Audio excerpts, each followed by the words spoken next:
What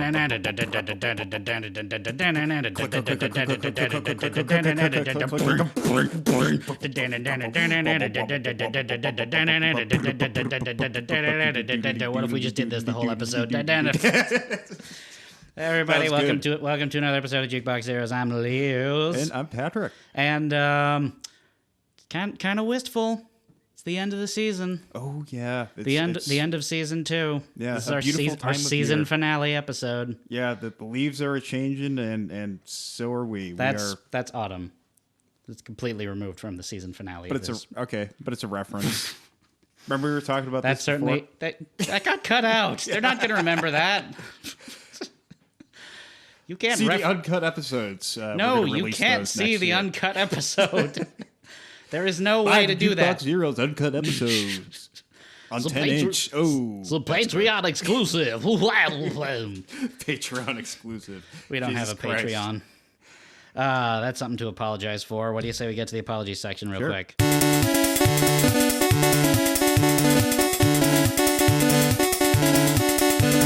We're sorry. The whole time I was playing that, our guest who has yet to be introduced just had a look on his face just like, where am I? What's become of life? And for that, I guess I'll apologize for that. I always have that look. It's just my look. It's just my look. I apologize that we don't have a Patreon page. I cheated. All right. Good enough for me. I'll be completely honest. I still don't even really know what a Patreon page is. I refuse to look at them. I feel like it's a way for people to shill themselves and get money. That's exactly what it is. Yeah, no. That's our guest taking on the man. Yeah, I mean, you might know this fella from Knockover City, and you might know him from memes. Cyclops. But more importantly, memes. And oh yes, he is the foremost meme guy of our time on the whole Facebook.com.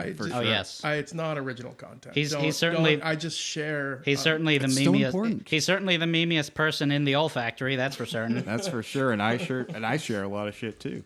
Anyway, we got Rick Sard on the show tonight. Yay! Super pumped. Hi. How you doing? Thanks for having me. How you doing? How's I'm good. Everything's crazy. I'm really busy all the time. Yeah. It was being hard a dad. It would being a dad. Yeah. Knockover City. Cyclops isn't really. It's kind of they're doing their thing by themselves right now. Oh yeah. Yeah. But set it and forget it. I've got another project going on too. Oh, very cool. Yeah. It's not anything yet. It's just kind of fun with some friends. Nice. Yeah, and work is terrible, and always. Yeah. Work is terrible, and it takes up way too much time. That we can all agree on. Jobs are for fucking jerks. Jobs are for fucking jerks. They're for the birds. Jobs are for knobs. They are for knobs. Work is for jerks. So literally, I'm sorry. So the whole time I've been sitting here, I didn't notice. I thought you had a Motorhead shirt on, and it's not. It's a Radiohead shirt, and I love it. This is the second time that I've gotten someone with that shirt while recording. That's amazing. That's fantastic. Nothing like a shirt. I need to look that website up again because the website I got this from, that's literally all they sell. Just like fake band shirts. logos and movie posters, except that are slightly wrong. I've seen that. The Ghostbuster. Yes. Yeah. I don't remember all of them, but the one that I remember most vividly, there's one shirt that has like a picture of the poster for RoboCop, except it says Robot Cop. Yes. Oh no. Yes. Fantastic.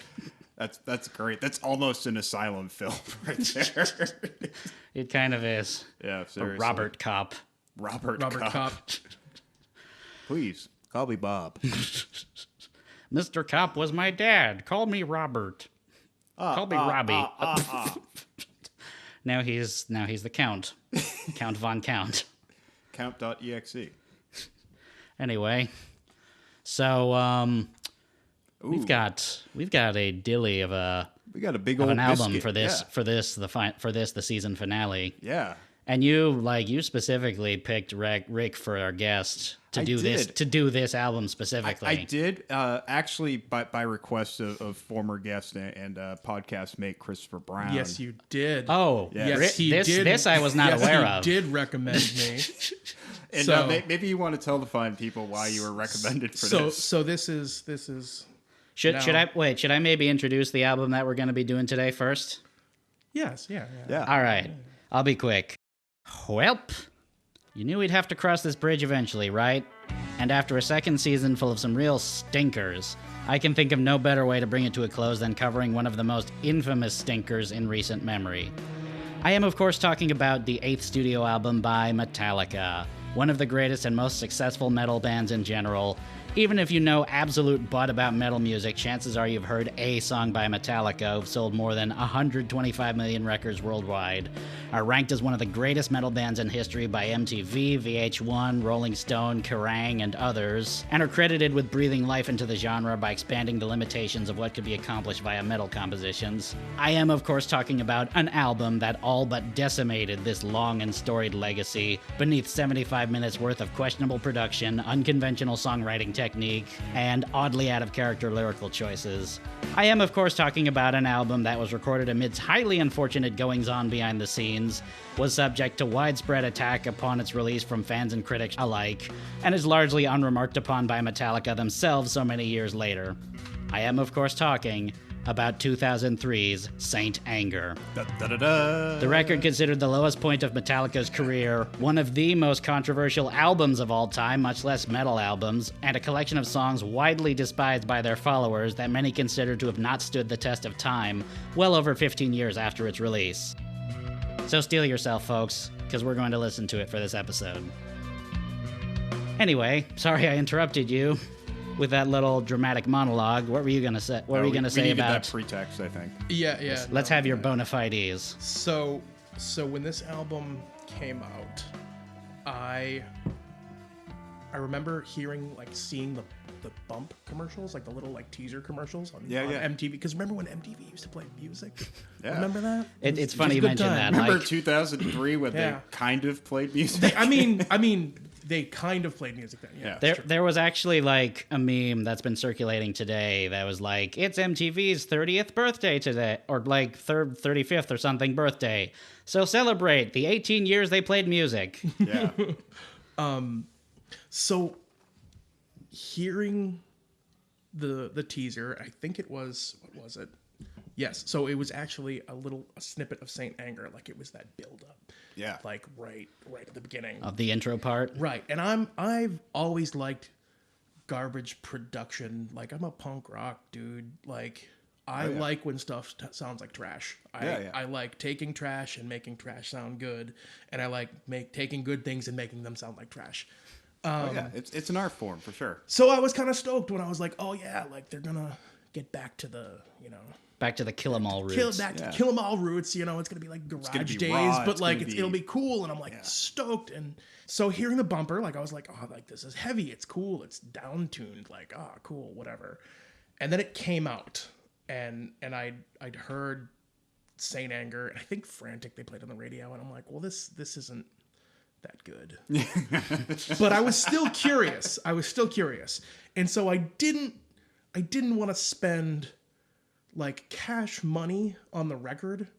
And this was, it was impossible to download Metallica music in 2003, like that, 2003, 2004, what is it? 2003. Yeah. So impossible, without, getting a virus or whatever.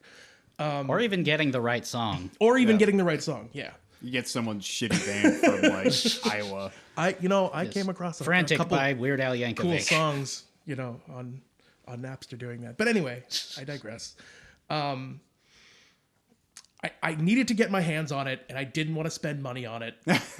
and at the time, I was in a band with Christopher, and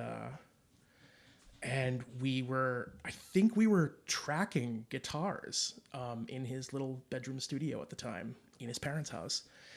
And so we're tracking guitars, we're doing whatever, and we're talking about it. And he's like, it's garbage, it's garbage, it's garbage. I'm like, yeah, I know, but I want to hear it. Like, I still have a little bit of hope. And I need to experience this garbage. So the conversation somehow winds... This is where it gets weird. But the conversation at some point winds up with us arguing over which of the Three Stooges are related and which are not.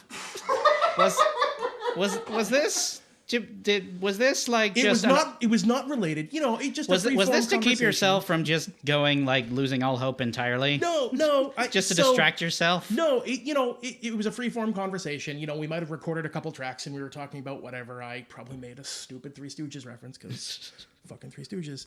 And so the conversation happened and he was like, Mo and Curly are not related. And I'm like, no, they're brothers. Like They are not. Are they genuine brothers? right. And he's like, no. And I'm like, yes. And he's like, I bet you anything. And I'm like, I bet you Saint Anger.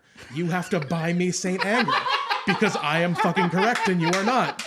And so we bet. And he pulled up the Ask Jeeves. Actually, it was probably still Google then. I don't know. So and he Pulled up searched the it, Lycos. and I was proven correct. And he felt bad about it, and he was really upset that he had to pay money for Saint Anger. And so I gave him the out. I'm like, look, you have to buy it for me, but you can when you bring it to the register, you can say, I'm not buying it for myself. I lost a bet and I'm buying it for this person right here. So we drove to the nearest Best Buy because I'm not going to buy that in a record store. Like, no, you can't. You can't walk into a record store and be like, oh, I'm gonna buy this in a record store That also, where record people are. That also No. means you can never go to that record store again. Exactly. And I wasn't gonna ruin the local movie. I don't think myself. I don't think it might have occurred to you guys at the time, but another easy out could just be like, I'm buying this for my nephew or something like that. I mean, it was They're all. never, they're never gonna know. It was all in good fun. It was, we were just screwing with each other. So we go to the nearest Best Buy, which is just a couple miles away, and we go in there, and I make him physically take the record off the shelf, the CD, because CD, no one had records back then, only weirdos. And we walk up to the register, and he couldn't have said faster, this isn't for me, it's for him, and I lost a bet. And he placed it on the counter.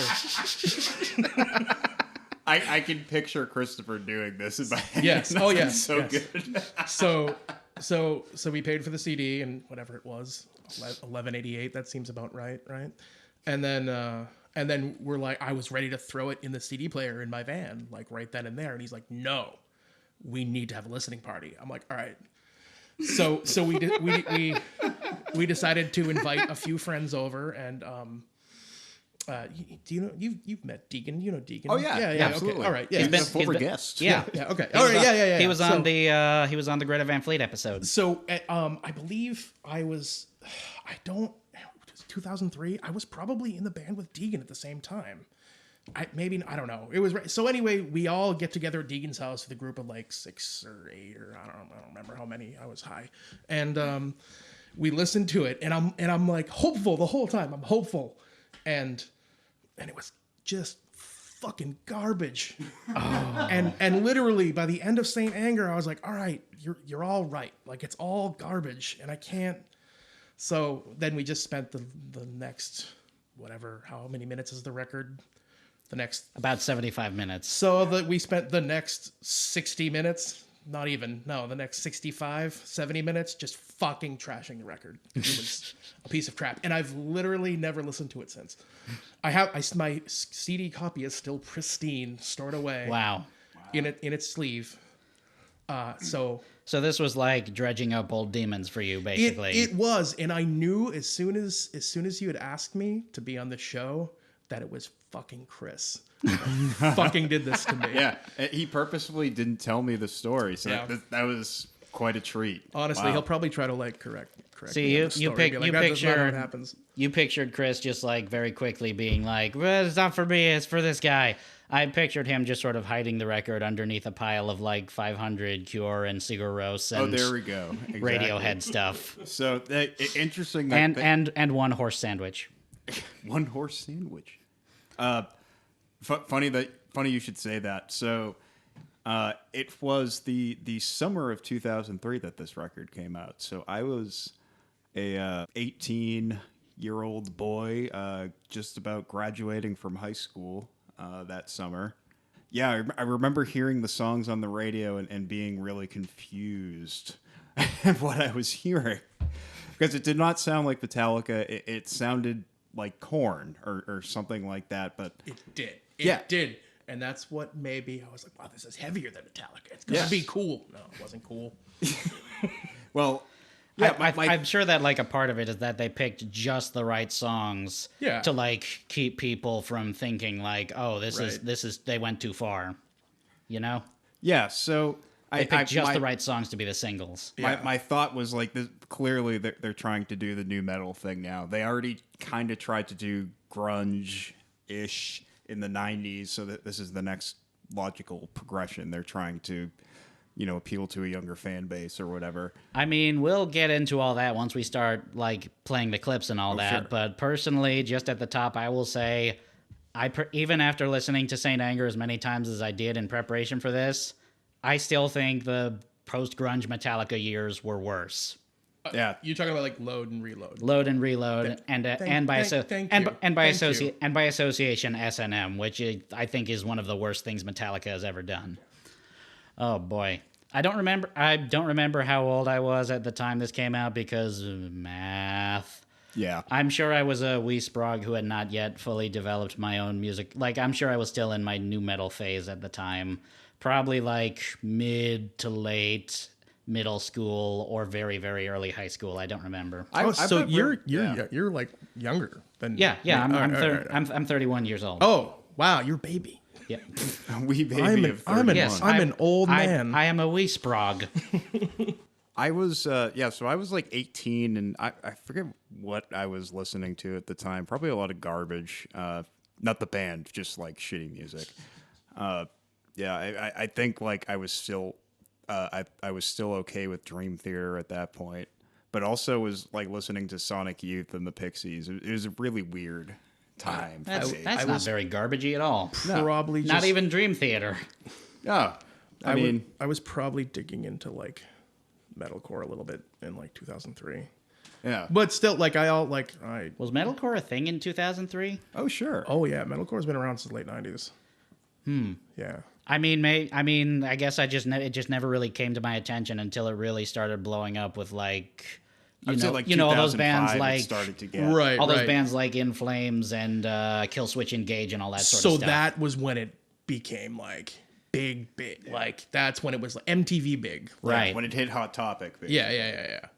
I probably just found Converge like within the last year, like few years before that, and been like, oh yeah, I gonna be like I like this Converge. aggressive stuff. I like aggressive metal, and I didn't think this record was gonna be aggressive like Converge or anything, but. I didn't listen to metal when I was a kid at all. Like I was not a metal kid. It was like I was obsessed with grunge, like obsessed with Sub Pop, like the Sub Pop catalog, like not just Nirvana and Soundgarden. Like I was like listening to crazy stuff. Yeah, like Green River and the guy who what do they call it? Not Ham. Hum? No. Is it Hum? They have a really short name. The lead singer Hum? like used to be a butcher. No, they're from like Chicago. Tad. Thank you. Yes. And why I wanted to call them Yeah. Ham. Yeah. Hum. Close. Yeah. Ham. That makes sense. Yeah. Yeah. Tad. Tad is great. Everything. Like Mudhoney and all that shit. Oh yeah. No, I was obsessed with Mudhoney. I stopped being obsessed with Mudhoney, but when I was 16, I was like, fuck yeah. Yeah. All that early Soundgarden shit. Yeah. So yeah, it honestly wasn't until like the early 2000s that I'm like, oh, I guess I'll listen to. I hated Black Sabbath. I've never heard of that. So, I can know, understand and, like, being like, oh, now- I don't really like Black Sabbath, but hating I Black did not Sabbath. like Black Sabbath. I did not. And then one day I'm like, I'm gonna listen, because it was just the radio songs, you know what I mean? And then I'm like, all right, I'm gonna actively listen to Black Sabbath.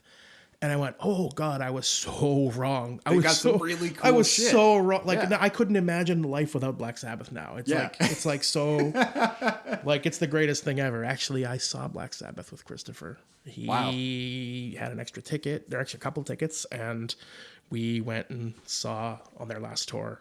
The classic lineup. Yeah. Well, so not Bill Ward, unfortunately. Right. It was just literally the end tour that they did. What was that? 2 years ago. And it was fucking.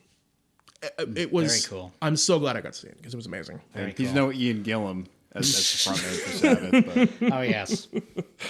Did they have a gigantic, creepy prop baby that scared the hell out of everyone? Yeah. And was a bitch to move around? I hope so. Just to keep stuff moving, since we're all talking about, like, musical upbringing, I think, like, when I first started having my own musical tastes, like, it just went straight from, I like what my parents like, to nu metal immediately, and it was an embarrassing nu metal phase. Oh yeah, Like, I mean, it wasn't just like, I went through a new metal. Like my first like serious concerts were Fear Factory. Like I've seen Fear Factory like 4 or 5 times. Well, I mean, it wasn't just like, you know, oh, I like Korn, I like Godsmack and all that sort of stuff. I went way too deep. Like, have you talking like Disturbed, Taproot, Trust Company? That's still too near the top. Like, like until I met my friends Alan Taylor, who introduced me to the world of like the Strokes and the Hives and all that sort of stuff. Yeah. I was one of those people just like, have you heard of this band Earshot? Oh yeah, it's like Tool, but it's on sale. It's like the bag cereal. Your mom picks up the bottom shelf like private label shit. I like that comparison. That new metal is basically malto meal. Yeah. That's pretty apt, honestly. Yeah. Can you believe that this CD by Third Strike was only 99 cents? Oh man, what was another one? 12 Stone? Was 12 Stone. Is that what they were called? That's one of them. Yeah, that was the guy who sang in the Evanescence song. Who did the Wake Me Up. Yeah, that guy.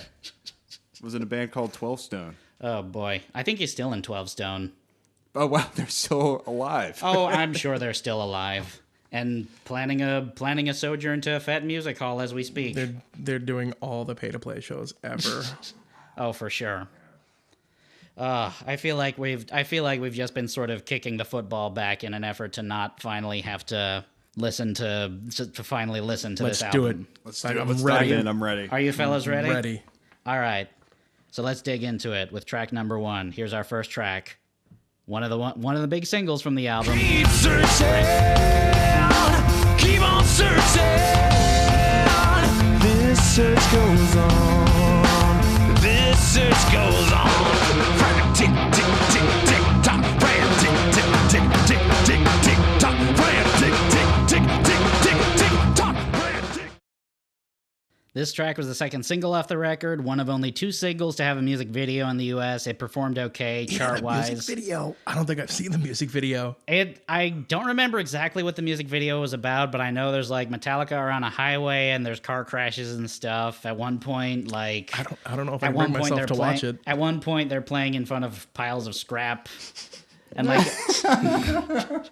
Maybe I will watch it. Found this scrap here. Let's shoot the video right in front. Guys, my uncle owns a junkyard. It'd be such a cool place to shoot the video. We gotta do it before 5 o'clock because that's when he takes his nap. Oh my God, is that your Lars impression? You know what? Sure. That's great. That was good. That was impressive. Okay, so we better go ahead and address it now, because otherwise it's going to be hanging around overhead like some weird unspoken specter. Yeah. The drums. Yes. More specifically, the snare. You know what? I refuse to comment on the snare drum. Really? I refuse to comment on the tone of the snare drum, because that's what everybody talks about when they talk about this record. Well, yeah, but I mean, it's also the elephant in the room. For that reason, we have to talk about it. Otherwise, it will have, you know. I mean, if you've heard Saint Anger, we have to set aside time on my notes here. I literally wrote "snare gripe is played out" on the for Frantic. Snare gripe is played out. No, that's fair. That's fair, but we gotta talk about it though. I know. If you've heard Saint Anger at all before, you're intimately familiar with the snare drum that's used in the album, because it's not what one would call a classic metal sound.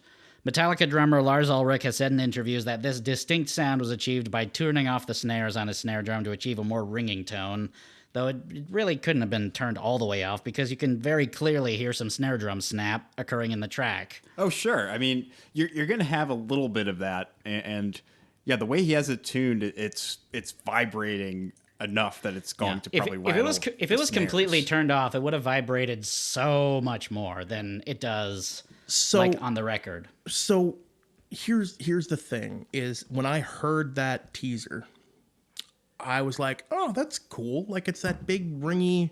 I'm like, it's not Metallica. It's not that reverse gate, big stadium that you hear on every other record. The metal snare. And I was like, oh, that's actually kind of cool because it's different. And then when you hear it in context, it sucks.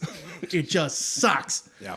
Now, I can't name anything off the top of my head, but I've heard this snare sound on other record. Like if this was on a death metal record, I've definitely heard and that someone was snare. doing like power blasts on that fucking snare drum, like power drops or whatever, like you'd be like, oh, that's a sick death metal snare sound. Oh, I've definitely heard that snare before, just not as the main snare. Like, to just sort of accentuate, an already existing beat or something like that. As its own percussion, it's like, this is like having some timbales or something like that. It's actually very timbale-like. Yeah. It is. And like high-pitched ringy snare was, to be fair, like kind of popular at the time with snares on, but like, that, like, I don't know, just like Deftones definitely had kind of a clangy snare happening. Oh, yeah, all the new metal. It was definitely that a thing for a lot of clank. industrial bands too. Yeah, for sure. Especially during that earlier sort of Skinny Puppy period where it was less about like, let's put metal in the clubs and just like, let's make incredibly abrasive and disturbing, music with this drum machine. Actually, so Ministry's Filth Pig, which is that's a great another, fucking yeah, record. That's a good example. That's Ray Washam drumming on that, and like he's amazing, and he's always kind of had that weird poppy, snappy, ringy snare in everything he's done. Let's see if Lars Ulrich can elaborate on the snare drum a little bit. Here's Ulrich in an interview with Blabbermouth. One day I forgot to turn the snare on because I wasn't thinking about this stuff. At the playbacks, I decided I was really liking what I was hearing. It had a different ambiance. It sang back to me in a beautiful way. That's Lars. Sing to me. Ian? As you can imagine, fans and critics didn't see it the same way, and this sound was a point of contention, criticism, and outright ridicule, comparing it to a garbage can lid. Did you ever see that video on like Metal Sucks where the dude actually re-recorded with an actual garbage can lid? No, so he just I re-recorded watched the that. drum, I have to watch. and it actually sounds good. It sounds better than the actual drum track. A little bit, yeah. I think the bass drum is almost worse in some way because they're definitely using triggers, right, on the bass drum or on the kick. Aren't the drums on this record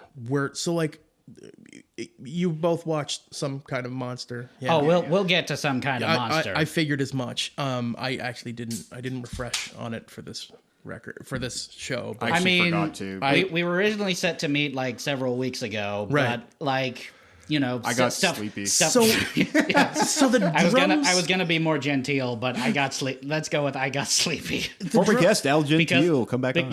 because Patrick's a big old bear.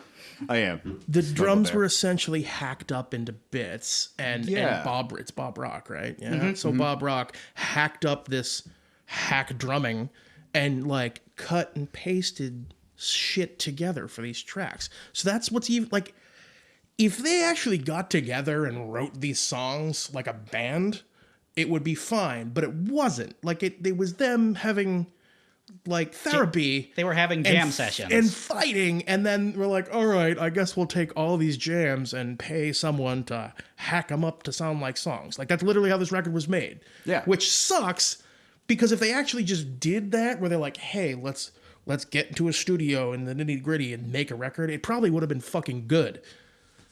If they actually put the time into it, Exactly. and I don't know, mixed it properly. The fucking bass drum is way too loud. The mix is so fucking bad. Yeah, the mix of the drums is outrageous, and like the snare, it's everything. The mix and everything, it's so bad. Yeah, I mean, it's all over the place. Very thickly mixed, very murky, very muddy. Yeah, and also just like the mastering of it, it takes way too much off to the point where the snare drum almost like comes way down in decibels, so it's still in your face, but it doesn't like match up with what the bass drum is doing, so it sounds really uneven and weird. Just so we're not distracting. Just so we're not like harping on this for too much longer. Let's lay our thoughts on "Frantic." It's not a bad song. actually. Well, actually, I had one more thing I wanted to say about the snare. Sure. Personally, maybe it's because I'm over the shock of it at this point, but there are definitely some points in this album where the snare fucking stinks. Yeah. But there are also parts where it's just like, yeah, it's not really all that noticeable. No, you kind of ignore it after a while. Yeah. One thing that I do credit the snare for is it did give us ridiculous memes like this.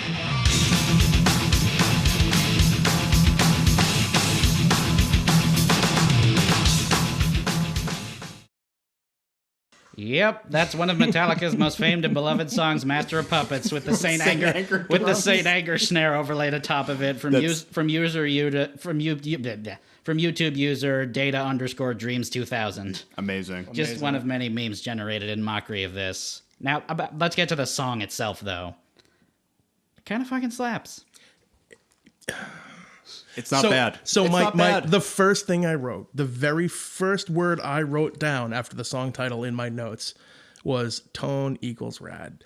And here's the thing, that intro, I like that guitar tone. And it's actually, there's a few things on this record like that stand, like I tried to be as nice as possible because I've never been nice to this record once. Yeah, for whatever like criticism we have for it, I'm just gonna say up top, I'm gonna take Frantic, just put it in this nice little kind of velvet lined box, and just keep it away from whatever other mean stuff we're gonna say because it is one of the better ones. Yeah, it is absolutely one of the better like tracks. It's one of the only songs from Saint Anger that they still play live. So there's a reason for that. The guitar tone's really rad, but the very next thing I wrote was the lyrics are fucking dumb. Lyrics are dumb all over this record in general. But and really literally, I think I wrote that for almost almost every track. My lifestyle determines my death style. That's the kind of vocal hook that a college freshman writes after having taken their first intro to poetry class. Good. Their first intro to marijuana class. More like, holy shit. I mean, I get it. That's an accredited course? Yeah, I mean, at some school. Oh, I wasn't at the school I went to. Oh, man. Yeah, sorry. So I think the really sad thing about a lot of this record, too, and I noted this throughout my notes, too, is that there's no bass. And that's always kind of happened on Metallica record. Like, there's no bad lives. It's the ones with Cliff. Like, you can kind of hear the bass, but everything, like, it's just buried. It is barely audible at certain points of the record. And I listened to this, so, like, I went through 3 solid active listens of this record, and then a couple just, run-throughs in the background or whatever. Yeah. And I purposefully listened to it on 3 different sets of speakers, just so I could get like a full. Oh wow, you went all out. I'm a record nerd, so I like listening to different. Oh, we appreciate that. I wanna hear the full audio spectrum. So I listen to it on my big stereo, I listen to it in my car, and I listen to it on like high fidelity headphones. And I was looking for the bass in each of those listens, and it never really. It's a bassy record. Like, it's not like there isn't low end in the sound in general, but it's not coming from someone playing bass. It's not coming from the bass guitar. It's on the guitar and the kick drum. Yeah, and the kick drum. Right. Yeah. And and it's sad because poor Robert Trujillo. How do you pronounce it? I don't know. Whatever. It's Trujillo. He just wanted to be in Metallica. He just got a job. It's great. It's a great job. I'm sure it pays all right. And he gets up there with his bass, and he has it slung real low, and his headstock's up by his face, and he's playing, and it's like, where is it? It's out there. Well, he didn't actually play on the record, though. He did not? No, he didn't. Robert Trujillo wasn't even in the band when they were recording Saint Anger. They didn't have a bassist by then, so they got Bob Rock to do it. I don't think I realized that. Oh, you didn't know yeah. that? I don't. Yeah. Yeah. So he did the bass. It on is this record. okay. So yeah. I don't. You see, I should have. Done more research. I listened to it a lot. I didn't do any research. So as a bonus, and I think kind of like he's credited on the record, but he didn't do anything out of for it. respect for him, they recorded the entire record. Like they did a video performance of the whole record with him playing bass, and there's a DVD that came with the CD, I guess, with some versions of it. The one that I got. I wasn't gonna make Chris shell out for the DVD version. No, so I got this at Best Buy with the Best Buy card. Wait, did you just Did you like just buy it for this? No. Okay. No, in 2003. Okay, I was okay. I was definitely curious. I'm like, and I'm kind of a just OCD completist anyway. So I was like, I got to just have this and listen to it and just get it done. So I bought it like with a gift card that I had for Best Buy that I got for like a graduation present or whatever. And it was in like, I bought it with like a bunch of other CDs. Like I think I forget what I got. Yeah, I think I got like Caius, Welcome to Sky Valley. So much better. Yeah, exactly. Right. Invite me back for that one. No, you know what? No, you have to do Wretch because Wretch is a piece of shit. Wretch is really fucking. I will come talk back about for, bad production. That first record of theirs, yeah, it was like that, and what else was? Oh, and Queens of the Stone Age is rated R, and then I just kind of like stuffed. Wait, did you know when you bought Caius and Queens of the Stone Age at the same time? Did you know any better? That they were the same fucking band? Oh no, I did. I totally did. I did not. That's amazing. I did not. I randomly went to the store, and I'm like, I'm gonna buy Rated R because at the time, The Lost Art of Keeping a Secret was on the radio, and I'm like, fuck yeah, this is a great song. And I was just there, and a friend had recently showed Caius to me, and I found the trilogy, like, because you could get the CD trilogy of the 3 good Caius records, and I happened to just grab it in the same run, and I brought it up to the register. Actually, I didn't, so I was grabbing a couple Caius discs, and then the dude was like, "Oh, we have the trilogy," and I'm like, "What?" And he's like, "Yeah, it's these 2 records plus another one. It's the same price as these 2." And I'm like, "Oh, I'll buy that." And I brought them home, I put them in. I got in the car and I listened to it, and I'm like, "Oh, this is cool. And then I brought them home, and I brought them in the house, and I was listening to them, and I crack open the booklets, and I'm like, wait a minute, this is the same band. I literally had no idea, and it blew my mind. All right, he was like 19 years old when he was like, they were all super young when they started. And then you drove back to the Best Buy just screaming bloody murder. You lied to me! You lied to me, Best Buy! It was Newbury Comics. I went to Best Buy. I got some CDs. It's kind of cool that you found Caius at Best Buy. Yeah, they had a decent selection at this one for some reason. I remember getting like Faith No More there at one point too. King for a Day. I remember buying from there a couple years before that. I have never bought a CD from Best Buy. They had them back in the late 90s. Oh, I know they had them. I actually think I bought my copy of Rain in Blood from Best Buy, which is pretty. That's very silly. That's I kind of feel bad about that, but I don't know. It was there. Oh boy, it was there. You feel like moving on to the next track? Yes. Yeah. All right. I'm going to talk about Caius and Slayer all day. Sorry. Here's track number 2, the title track off the album. He never gets respect. Saying tango around my neck. You flush it out. You flush it out. Tango around my neck. You flush it out. You flush it out. He never gets respect. Title track, first big single off the album, fared better chart-wise than Frantic, reaching number 2 on the Billboard mainstream rock charts, as well as number 17 on the modern rock charts. Don't ask me what the difference between the two is, because I surely don't know.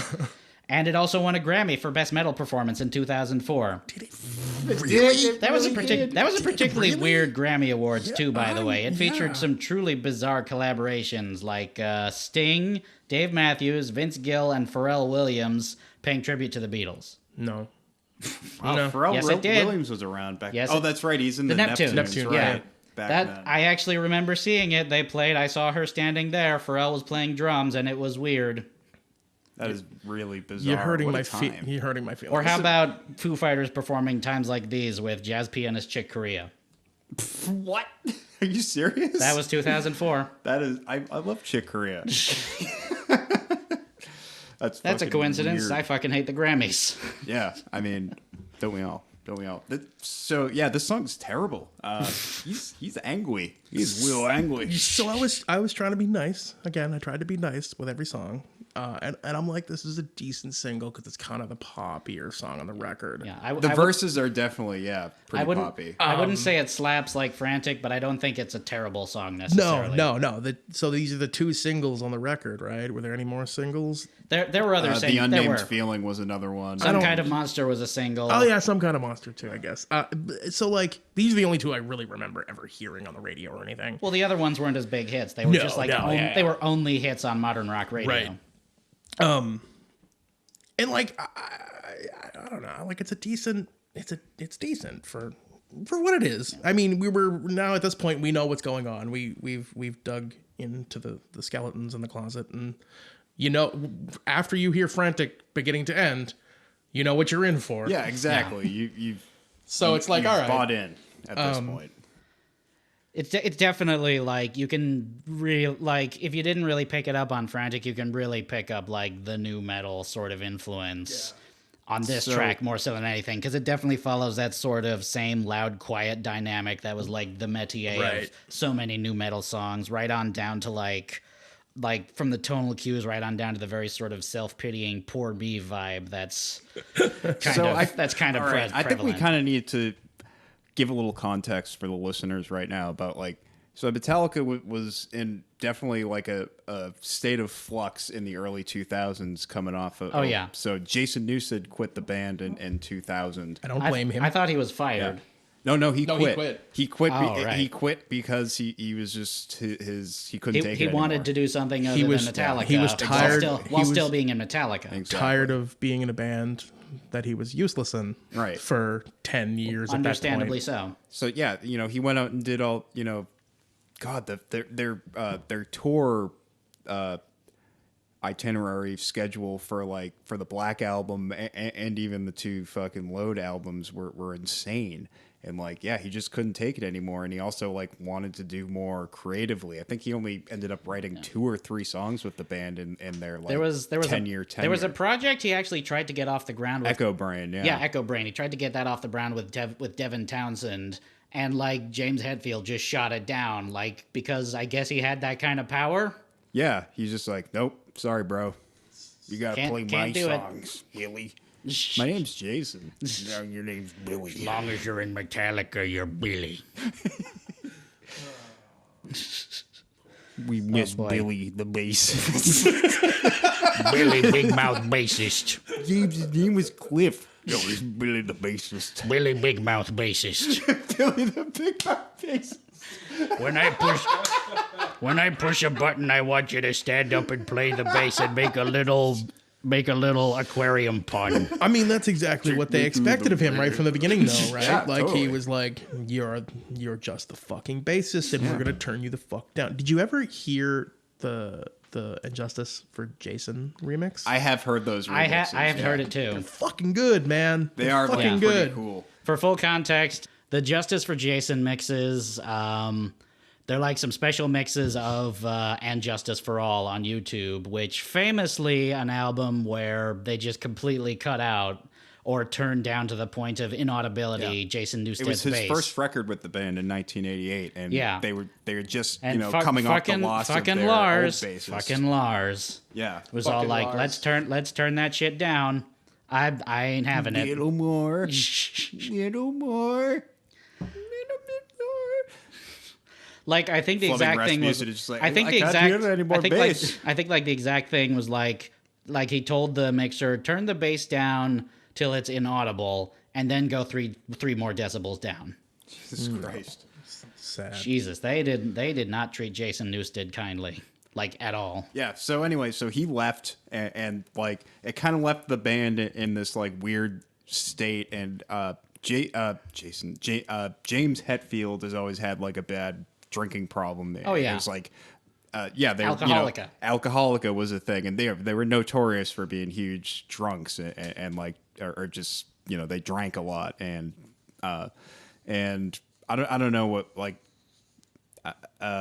they started going to therapy at some point, because they couldn't. They were trying to write new material, and it just like wasn't going anywhere. And the shit on the documentary. Like, we'll touch on the jamming documentary, and once we get to the right. next track, All right, because well, it ties into it. it definitely does, and I think like I guess like long story short, like this record was supposed to be like an emotional release for James Hetfield and him like coming out of therapy and so keeping that in mind, It's so hard to be the biggest, most famous I metal know. band in history. So hard. I mean, I'm literally not trying to belittle anyone who has emotional issues whatsoever. I understand it's very difficult to deal with that, and I'm Yeah, of not. course. But fuck James can- Hetfield. You can always stop. That's the thing. You just stop. and he has the luxury Just to like stop. take time off and like Right. take a vacation Right. and fuck off. Exactly. Like, no one's making him play music. Right. Do I want to play music with my guy that I don't even like that much? I don't like Lars. He's a stupid little guy. I'm not happy just making music and money and riding weird cars and going surfing and jet skiing.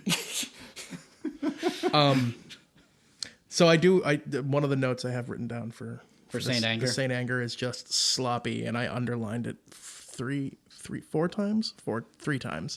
Yeah, Because it's so sloppy. Yeah, I think that's what I didn't like about sloppiest it. ones on the record, which Yeah. is funny because it's a single. You'd think they would, but they did pick something tighter. right. I think like something that I'm just thinking of right now in our initial group chat. Like I mentioned, there were so many songs on this record that sound like different parts of songs would sound good on their own if they Yeah. weren't all mashed together. And I definitely like get this from, especially when they get Most to of the that, songs are especially like when they that. get to that bridge after they're done with all like, Oh my where it's God. like I want my anger to be healthy. So I literally Anger to be healthy. also wrote, where is it? The fucking bridge. I wrote it down. Like the bridge is just terrible in this song. It's just fucking dumb. There's a bunch of like there's just some bridges in these songs, and this was a single. This is like 7.5 minutes long. Did they have a radio edit of this version? Oh, they had I they think had it to. was, was yeah, like I think this- it was like, but the radio edit was still like just under 6 minutes. I'm like going through it. Like, Jesus. why is this so like? It's so long. Yeah. It's like it doesn't need to be this fucking long. I felt like the snare drum in particular was mixed really unevenly with the bass drum. It was like really noticeable at the beginning of this track because there's just this sort of like I feel like a lot of the songs started the same way where it was the guitar with the volume knob turned at about like half or like 3/4 of the way down, and it just kind of like plays the riff, and then they crank it up. Clang, clang, But, clang. like, for some reason, I almost didn't hear the snare drum at first because it felt like it was like overpowered by the bass drum. It was kind of ridiculous that like somebody, that someone got paid to produce this record. Like, And that- it and seems that like such someone an amateur thing. And that someone was Bob Rock, That was who Bob Rock. produced the fucking Black Album and a ton of other like Yeah. mega selling Oh albums. yeah, totally. He was like he was a huge force in that time, totally. And like this just doesn't sound like anything. It's a very weird Like production for a producer choice. like Bob Rock, you'd assume that they'd get him because he fucking knows shit. Yeah. And it just feels like it was rushed, and they're like, I don't know, maybe they were trying to capture them in a certain moment. But Maybe Bob Rock did the best job he could with this pile of fucking dog shit. That's true. That's a good point. That's true. We shouldn't pile entirely on Bob Rock. Fuck Bob Rock. But okay, pile but on Bob fuck Rock. Bob Rock. That's true. Like they don't have Okay, that don't much pile on power. Bob. Okay, Like, don't pile on Bob Rock. I'm sure there is like a lot of pressure to just let the Metallica boys do what they want. Just be very gentle. Oof, 2 more weeks. 2 more weeks. sad I can't write songs. I'm gonna go be sad on my jet ski. You Hey, can't. it's me, Kirk. Do you guys need me today? You got? I thought I could play solo or something. No. All right, well, I'll be over here. I really hope that James Hetfield, like I've never really heard him talk much in interviews, but I really hope he ends every other word with that that he does in the Metallica songs. Or better, if he just ends every sentence with "Ooh, yeah." So just I actually also the end of this song, like right near the end, like during the bridge, he does like a ridiculous like and like I actually literally wrote I wrote it in the notes, like just. So one more quick thing I'm going to say about Saint Anger, and then we can move on. Push it out. This and Frantic were frequently called out in reviews as the highlights of the album, and according to setlist.fm, they're the only tracks from Saint Anger, the album, that have been performed live more than a few times, and still regularly get pulled out every now and then as recently as this year. In fact, they're the only tracks from Saint Anger to have even been performed on the tour meant to promote the album, the Madly in Anger with the World Tour. Oh, really? Which otherwise just featured an assortment of Metallica's back catalog of hits. That's really, they only played those first 2 tracks. That's crazy. Look, if I had gone to see Metallica at this point and they didn't just play a back catalog of their hits and they played all this stuff, I would have been pissed. According to setlist.fm, Frantic and Saint Anger have been performed 190 and 180 times respectively. I mean, that's over, like, you know, how, like, by comparison, their most played song is Master of Puppets, which has been performed at least 1,660 times. I was going to say, like, that or Creeping Death or fucking Enter Sandman. Or Battery or something. Yeah. The only other tracks from the album to have been performed live were Dirty Window, which was 31 times, The Unnamed Feeling, 17 times, All Within My Hands and Some Kind of Monster have been performed 3 times. Wow. And Sweet Amber has only been performed live once. So let's move on to track number 3 now, when we can really let loose about the documentary. Woo! The aptly titled Some Kind of Monster. Some kind of monster. Some kind of monster. Some kind of monster. This monster lives. Yes, that's right, James. It is called Some Kind of Monster. Clickety, clickety, clickety. All I can hear is that fucking bass drum, dude. Again. So far, I've been kind of middling to okay on this record. Here's where things took a turn for me. That opening riff that introduces the track is pretty catchy, I'll admit, but it very quickly gives way to a not great track with a very muddy loudness war production. And, like, Lars's snare is especially bad on this track. So here's the thing, is right in the intro, when you hear that guitar riff, like, you hear the rattling snare drum. Yeah, now, you hear it. I understand that it's supposed to be raw, air quotes. Yeah. You just cut that out of the mix. A rattling snare drum is never cool. It's never cool. It's never cool. I don't care if you're making the most raw, punk rock, fucking... Unless it's a live recording where you really can't do anything, like, cut the snare rattle out. It's such an easy thing to do. It bothers me. But it's almost like they did it on purpose. Right. Like, you're literally going to do it, like, and they did. That's what's even more infuriating. Yeah, we're getting back to basics to a time when we didn't know shit. Right. Like, no. You know, like, you heard that. You know what we didn't hear on that? You know what we didn't hear here or any other song? Guitar solos. Nope. No guitar solos on Saint Anger. So the intro does have the melody line. No guitar solos, but we do get this thing.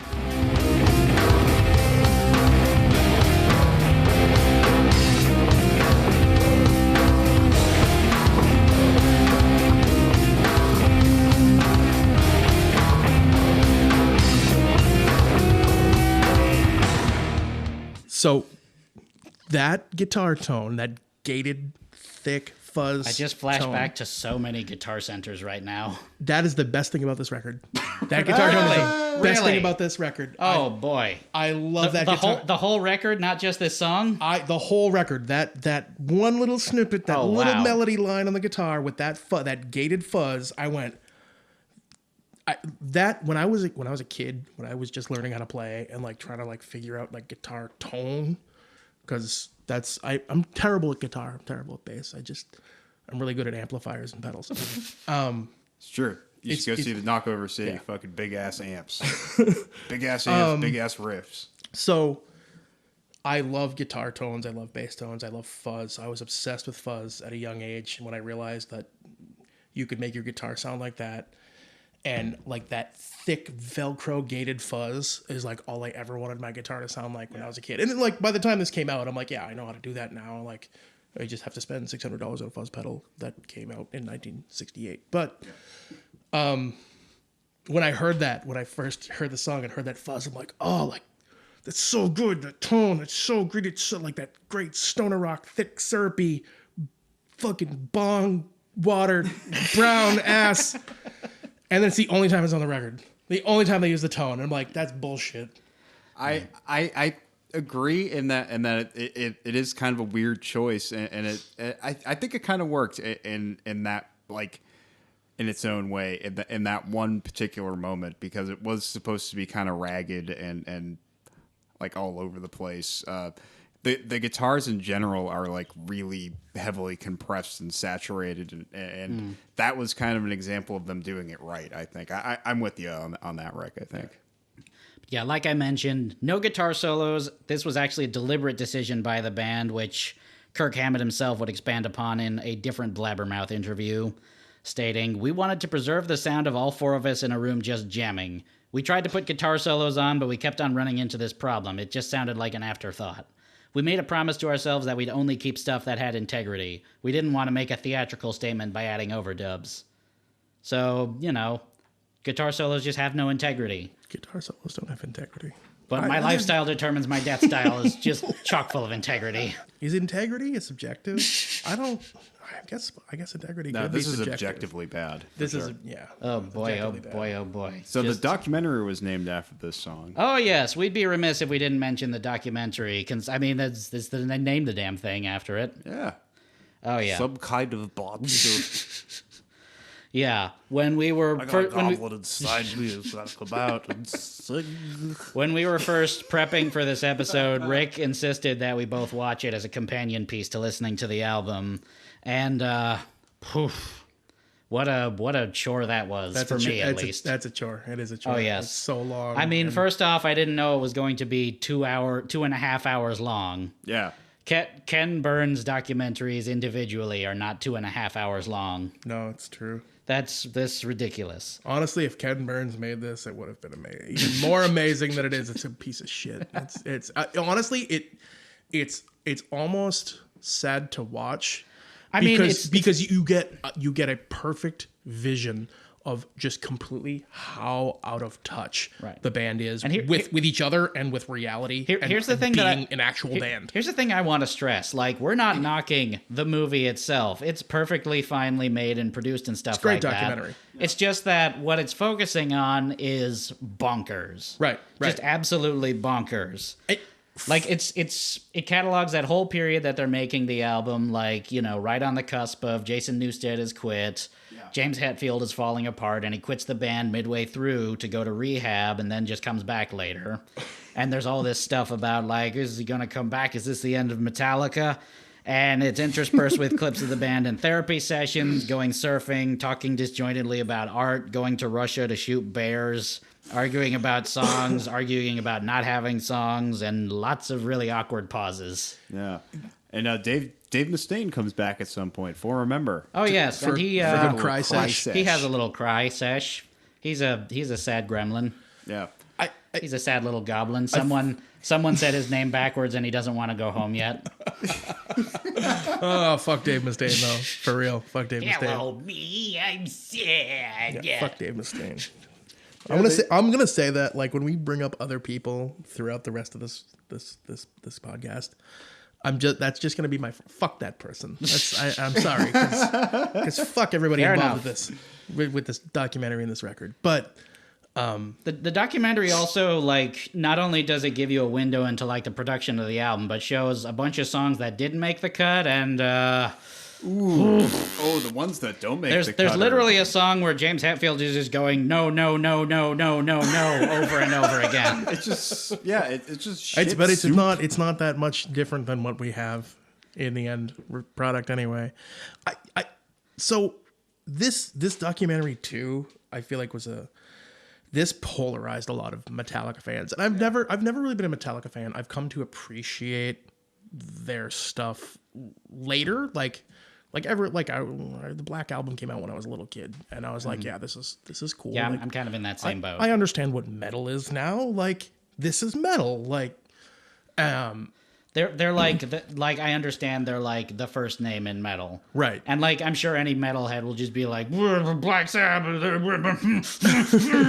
Well, but okay, no, they kind of came up with just thrash think of it metal. Think of it though. from a layman's perspective, though. Like, if you think of metal, what's the first band you're going to think of? Metallica. If Everyone you knows talk- Metallica if as you- the metal band. If you talk to a millennial, because we're all millennials, you talk to a millennial you have them think about it like Metallica's gonna be the metal band. Like everybody knows Black Sabbath, but like they might not even think of Ozzy because they just know him as the slurring British guy. Yeah. But like Metallica's that was for most of us, it was our first experience with metal because that's what you were seeing on the afternoon at MTV, not when you were staying up to watch Headbangers Ball. But I feel like this documentary also really solidified the two factions of Metallica fan. Yeah. And then you have the true Metallica fan that it didn't matter. And they're still great. And no matter They're what on they do, board. it's still good. Actually, my brother-in-law loves this record. Oh, wow. He has one of the one of the pieces of art tattooed on his arm. Oh, like, boy. Wow. Loves It's this record. It's funny. Like, I listen to the songs on YouTube whenever I'm doing my research. Yeah. And, like, there were so many YouTube comments of people just being like, so many years later, I love this album now. There's a lot of people that love it. And then there was the old school heads that were like, this is the phrase. They That's couldn't- like if the guys that made Kill 'Em All could see the guys that Metallica had become, like they would be like, fuck these guys. that's- and they would kick the shit out of them in real Well, life. that's the thing. I feel like that has more to do with, like, you know, people who can't really come to grips with, like, you know, your idols are fallible sort of thing like that. Right. Well, That sort of mindset. So, like, metal in the early '80s was in America, especially on the West Coast, it was all about glam metal and hair metal, and you know, they weren't about that. They were tough. They were from the streets. Right. They liked punk bands. They were Right. and like in that way, they sort of helped forge this new genre, thrash metal, which it was more dangerous. It was the more underground. It was a logical progression. Yeah, of exactly. like okay, like you have punk and you have, you know, metal. Like, all right, what happens Eventually when we they're play gonna Black combine. Sabbath fast? Like, Yeah. So here's like some other key takeaways from the documentary, as long as we're talking about it. They really treated Jason Newsted like shit. They really treated Kirk Hammett like shit. Yeah. Like Poor one clip Kirk. Poor Kirk is so nice. One clip I keep coming back to is like Jason's new band. It's not Echo Brain. It's what I forget what it was called, but it's like the new band that he had while Saint Anger was. And like Lars and Kirk and Bob Rock all go to see it at a club or something like that. By the time the show's over, like, you know, Jason Newsted has already bailed, so they can't say anything to him. And at one point, Lars is just in the audience watching, just sort of being like, look at this guy. He's up on stage. He's going to be the next big thing. Metallica's old news. Fuck. It's like, be happy for him. I know, right? Be fucking happy for this guy who was your friend at one point. Jason was never Lars's friend. Lars Okay. was never Jason's friend. Okay. I mean, I don't know. Yeah, Lars is a dick. maybe I'm reading You're it. gonna hang out with the guy all the Lars, time. You might as well be Lars, friends. Lars, with him. Lars was an asshole. Lars sucks. Should Lars- have been yeah, Lars. Should have been Lars. This documentary, like, you know, Lars could not have been a bigger asshole in this documentary. It should have been Lars. So It should have been really Lars. should have been. It I should mean, have been James Lars. Hetfield is an asshole throughout it too, but he's working on it. Lars, he's an asshole. Biggest asshole. And like, I'll also say the moment Phil Towell, I'm gonna say Towel. Phil Towley, the Mr. Therapist man. The moment he came on, Mr. Towel. I gotta go to the bathroom. the moment Mr. Towel came on the screen, like immediately the first thought I had in my mind was that's Dr. Twinklet. It's from Metalocalypse. For sure. Yes. That is for absolutely. sure where they got it from. Absolutely.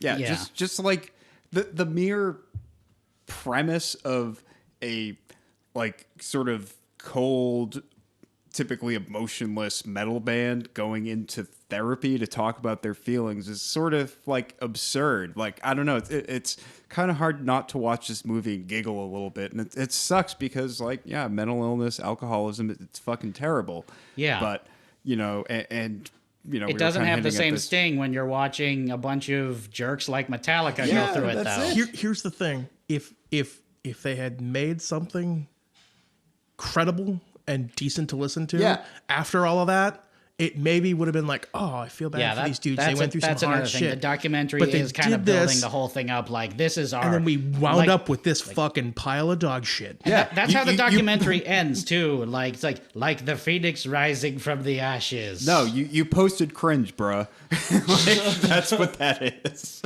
Oh boy. You know who the biggest asshole in the documentary is, though? Who's that? Dave Mustaine. Oh yeah, we For sure. of course. Fuck Dave Mustaine. He's just crying over, like, you know, I've got to be second best now. Megadeth has sold over 38 million albums worldwide. It's considered one of the greatest metal bands of all There's time. a lot of Responsible for the they're- development of they're thrash and extreme metal. And Dave Mustaine is still hung up on They're Metallica. one of the big four, right? Yeah.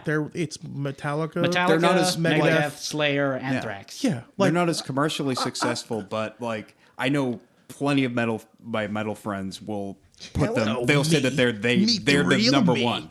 They're like Megadeth is my favorite fucking band. Fuck Metallica. Like, can he be happy with that? I've never liked Megadeth. I mean, they're fine. I don't know. Yeah, they're fine. I don't know if this is a hot take. Kill 'Em All is a great fucking record. I don't know if this is a hot take or not. My favorite is Anthrax. Really? That is Oh, yes. interesting. Of the big four, I fucking like Anthrax. I could never get into Anthrax for some reason. See, I like Slayer. Slayer's great. I could Slayer. never get into Slayer either. Have you ever listened to Rain in Blood? Have you ever listened to Rain? Have you ever Yeah, I don't pulled know. your shitty van up to the front of a shitty fucking basement show? Yes, Pat, and tell put us about on your Ra- shitty van. And put on Rain in Blood on full volume while you opened up all your doors and lit up a joint This is a very and cracked it. this is a very specific scenario. I used to do this regularly. This was This was Tuesday. Rain in Blood was the load in and load out album that whenever we had shows, I would fucking crack open the doors of my van and fucking I was either fucking I had stashed a bottle of booze and I was drinking it, or I was smoking a joint, and we would fucking blast the record as we were loading into whatever. Like I didn't give a fuck. Like I was like full on Hesh mode. And Rain in Blood's a great record. All right. I'm So sorry. I mean, off on a tangent. If we're talking about the big four, Metallica was my number one. To be honest, Master of Puppets was like one of the first cassettes that I bought like as an independent music purchase. Oh, I actually sure. I had mean, it, I I actually don't- had it real young too. I don't deny Metallica are great. Just of the big four, Anthrax is my favorite. I for some reason gravitated more to Metallica because they're like the most. I feel like the Anthrax most is probably tuneful, I Anthrax guess. is the least offensive of the four. Like they're just dudes, and they've got a lot of good songs. They don't have a lot of great songs, but they have a lot of good songs. And They're like consistent. there's nothing controversial about them except for the fact like they're just that great fucking thrash band. I think that might be why I like them. Yeah. So, like, I mean, all the other ones I like in like varying degrees, except Megadeth. I don't like Megadeth in general.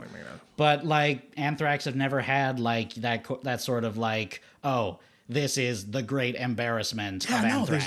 there's like no stigma to liking it. Like if you meet somebody and you're like they never oh, I had- love Anthrax, you're like, all right, you're racist Like, too. they man. don't have anyone in their band who had a therapy breakdown or went on InfoWars or Scotty didn't go on InfoWars. or own some Nazi memorabilia or Right, something like that. Right. Joey Belladonna didn't own any Nazi memorabilia. No, he never did. Nope. He's a good boy. He's a good egg. I have a pet poodle.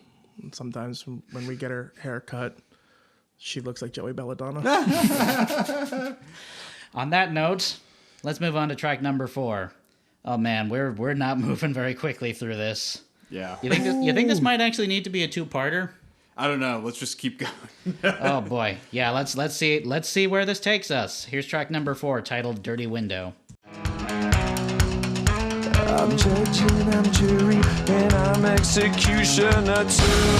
Projector, protector, rejector, infector, projector, rejector, infector, injector, defector. It's our first key change, guys. Up to D flat. Good shit. Yeah. I don't think this song is that bad. It's It's got It's something. It It's not bad, It kind actually. of reminds me of Frantic a lot of times, but I really feel like it can't make up its mind how it wants to sound. But I don't know. I kind of like how it's strung together a little bit. I thought it was annoying 20 seconds in. Oh, boy. That's what I wrote down. But when, like... I mean, I'd be lying if I didn't say the main riff was pretty rad. That slow riff. Like, I literally wrote that slow riff, though. Like, that ba-da. Like, yeah, no, that's a rad-ass It's riff. good, and it kind of like there's a little bit of like melodicism and like almost a little bit of pocket that happens at times too, where he's doing like the hi-hat shit and the like more not clean guitar, but like less distorted guitar parts. I actually wrote down Lars sucks even when he's automated for this track because fuck Lars. Yeah, how did he even get that job?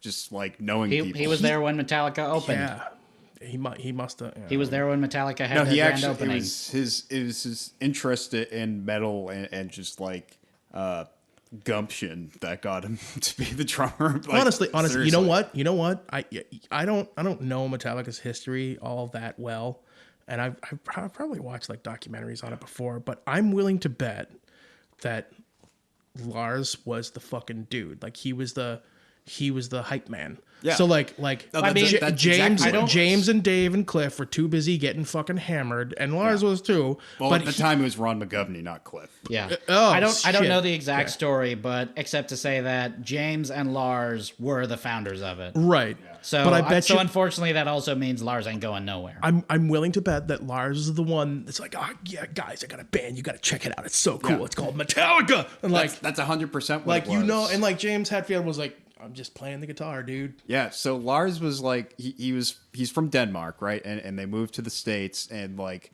he was nuts about like the new wave of British heavy metal bands, like all these fucking like Diamond Head and all and Buzzy Merciful and all the other Fate. band, Merciful Fate, and like he wanted to bring it over to the States, and like he was trying to find like fellow villains to go along with them, and yeah, he put an ad in the paper before he even knew how to play drums. He was just like, I want to start a band. And he found James Hetfield, and he was And like, he never learned how to He play never the drums. learned. He never learned how to play the drums. Since you mentioned Denmark, I'm just flashing back to that one point in the documentary where like he's showing the tracks for his dad, who really looks like a Hermit of the Mountain type character, and he's just like, he was just like, I don't like it. Nope. Just Not wants, very good. Not very good, son. Just wants dad's approval. And That Lars grumpy clearly Dan. has a look on his face just like, Dad, the cameras. Nope, not good. I calls it like I see it. I'm Lars' dad. So, yeah, what's he saying in this song about like, I'm judge and I'm jury and I'm executioner too, and then Executioner? executioner. And then like the gavel comes. I don't know. down. He's going to jail. He's going to jail, guys, for It's a- having feelings, Yes, for it's- having the fifis. Fifis. Yes, it's a song about James going to prison. Yeah, It's just like, I don't want to go to prison. And the song's like, you're going to prison. you're oh, under no. arrest for drinking too much and having feelings. How about like way near the end of the song when he just goes, Wait. You mean, are you referring to, could you possibly be referring to this part?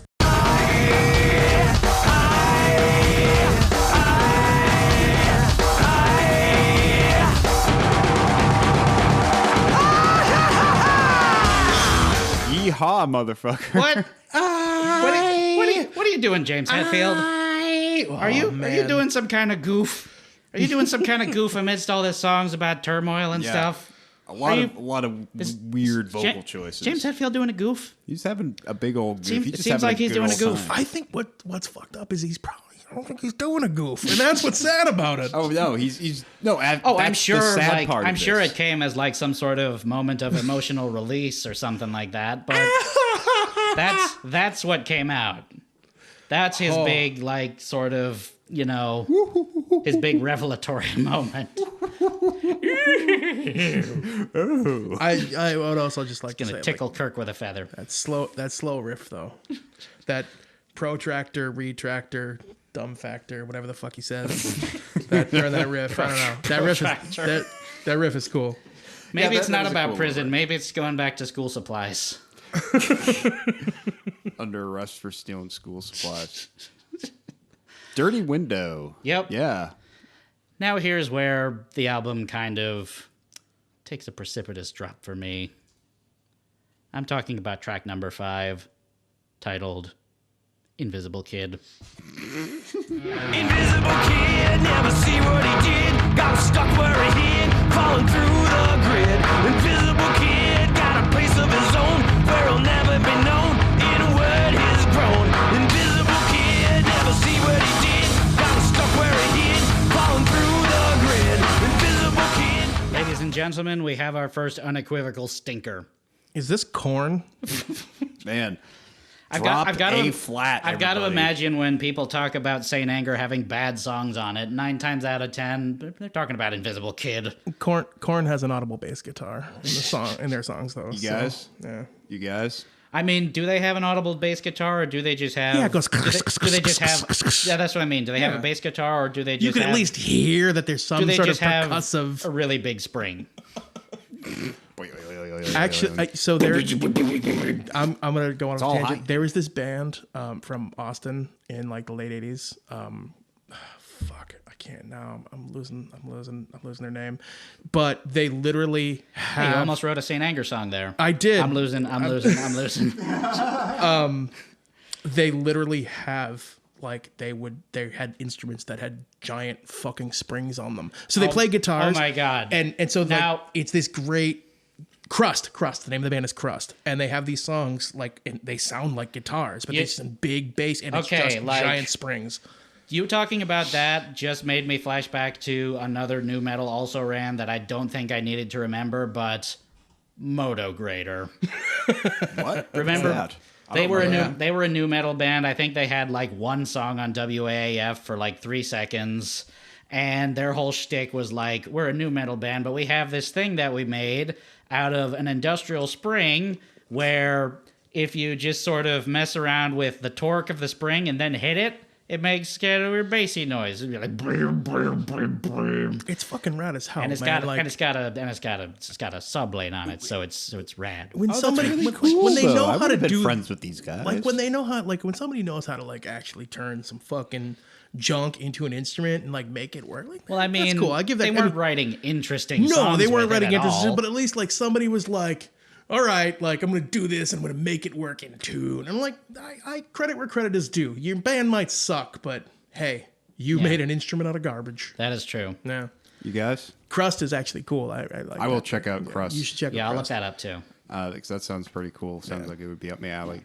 Up This me song alley. is up no one's alley though. This song is up no one's. No. Seriously, is more this, of that 8th grade amateurist songwriting, pretty forgettable riffs, completely disconnected parts combined into one, and it's 8 minutes and 30 seconds long. Hey guys.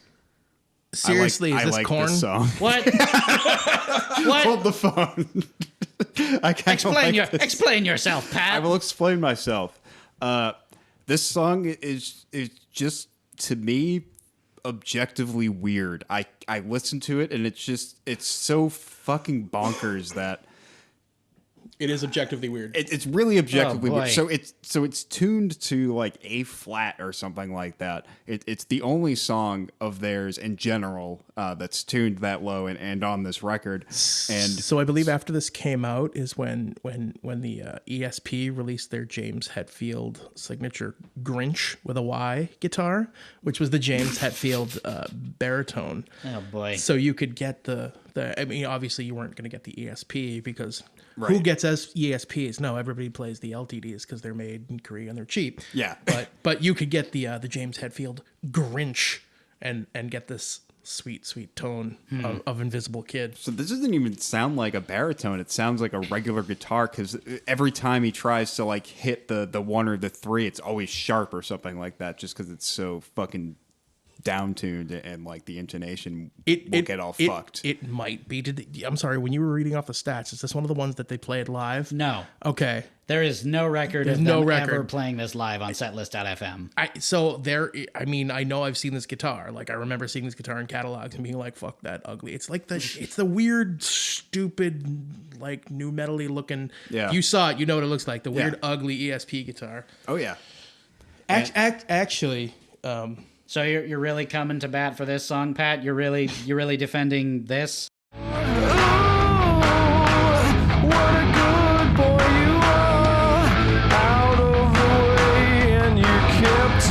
yourself. Oh, can't you see that he's not real? That's the part in any Disturbed or Slipknot song where they just start screaming at their dad for fucking them up. That's exactly what that is. I don't know. I don't know why. I think the fact that it was 8.5 minutes long almost kind of intrigued me because, like, what the fuck are these guys doing? It's so bad that I like it. I can't quite explain it. And yeah, it's just an odd track. It's just it's a really fucking odd tune. And it's obnoxious as fuck. Let's be real. Oh boy, is it ever. These songs are just all too long. Yeah, They're too long. Way too They're long. bloated. Way too long. They run out of ideas way too quickly. I took a nap during the song, and I woke up and it was still playing. Oh boy, that's a short nap. really weird dream. That's a short nap. Not. He's dad. You can only get like 8-minute naps. Okay, fair enough. Oh boy. Let's move on to track number 6. Track number 6, this one titled My World. Heavy fog got me lost inside. I'm gonna sit right back, enjoy this ride. It's my world, you can't have it. It's my world, it's my world. It's my world, you can't have it. It's my world, it's my world. It's my world, you can't. This one, a little bit like Frantic in that it's also kind of really trying hard to harken back to, like, this is thrash Metallica. And I'm not really sure it works entirely. Nope, this is terrible. I hate the lyrics. He says motherfucker and he's son of a bitch in this song. Ooh, he's got a potty mouth. Has he ever said motherfucker in a song before? I can't think of, I mean, I'm sure it's happened, but Not like motherfucker. a son of a bitch I get. Like I that's very Metallica, but he says motherfucker in the song and I was He like, says it live. It stood out and I was like, wow. He would say Potty it live mouth, a lot. James. That's definitely a new metal thing, like Yeah. overuse of, like, not just the word fuck, but motherfucker specifically.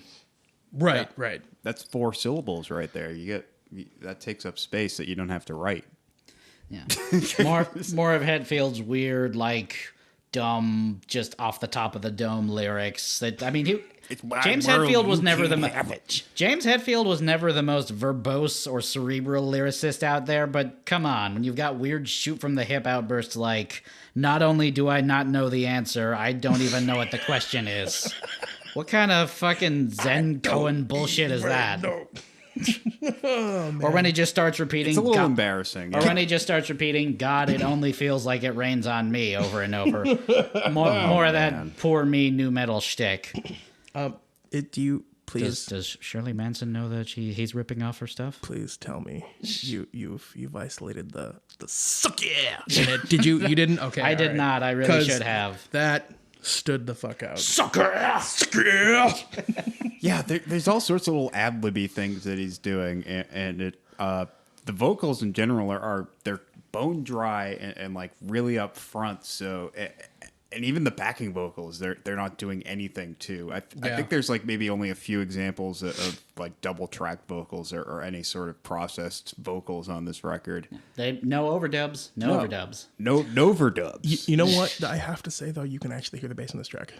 Yeah. The bass stands out. And Good job, Bob Rock. to give it one, yeah, Bob Rock's place playing on here when you can hear it is competent. Also during that God it only rains on me. It sounds like a Melvins riff. Fuck the song, man. but it sounds like a Melvins riff. And Yeah. I'm not sure how I should feel about ripping on the lyrics since they were a part of James Hetfield's therapy and were very likely just sort of they were very likely coming from a realm of real turmoil, but where he was just trying to express his thoughts and in a very spontaneous and pretension-free manner just to get them out there. But at the same time, they're not great you should at rip on the all. lyrics. You should totally rip You on the should lyrics. have You like should rip on the maybe lyrics. second draft. That I mean, shit that's undoubtedly why so much new metal at the time sounded so dumb and dated in retrospect. I mean, yes, the singers were probably digging deep to express themselves and all that sort of stuff, but what's gonna come out of a meathead's brain like you're not gonna get something poetic. You're gonna get I'm fucking mad. I'm so mad. Well, I mean, if you're only I mean, it was about getting out aggression, though.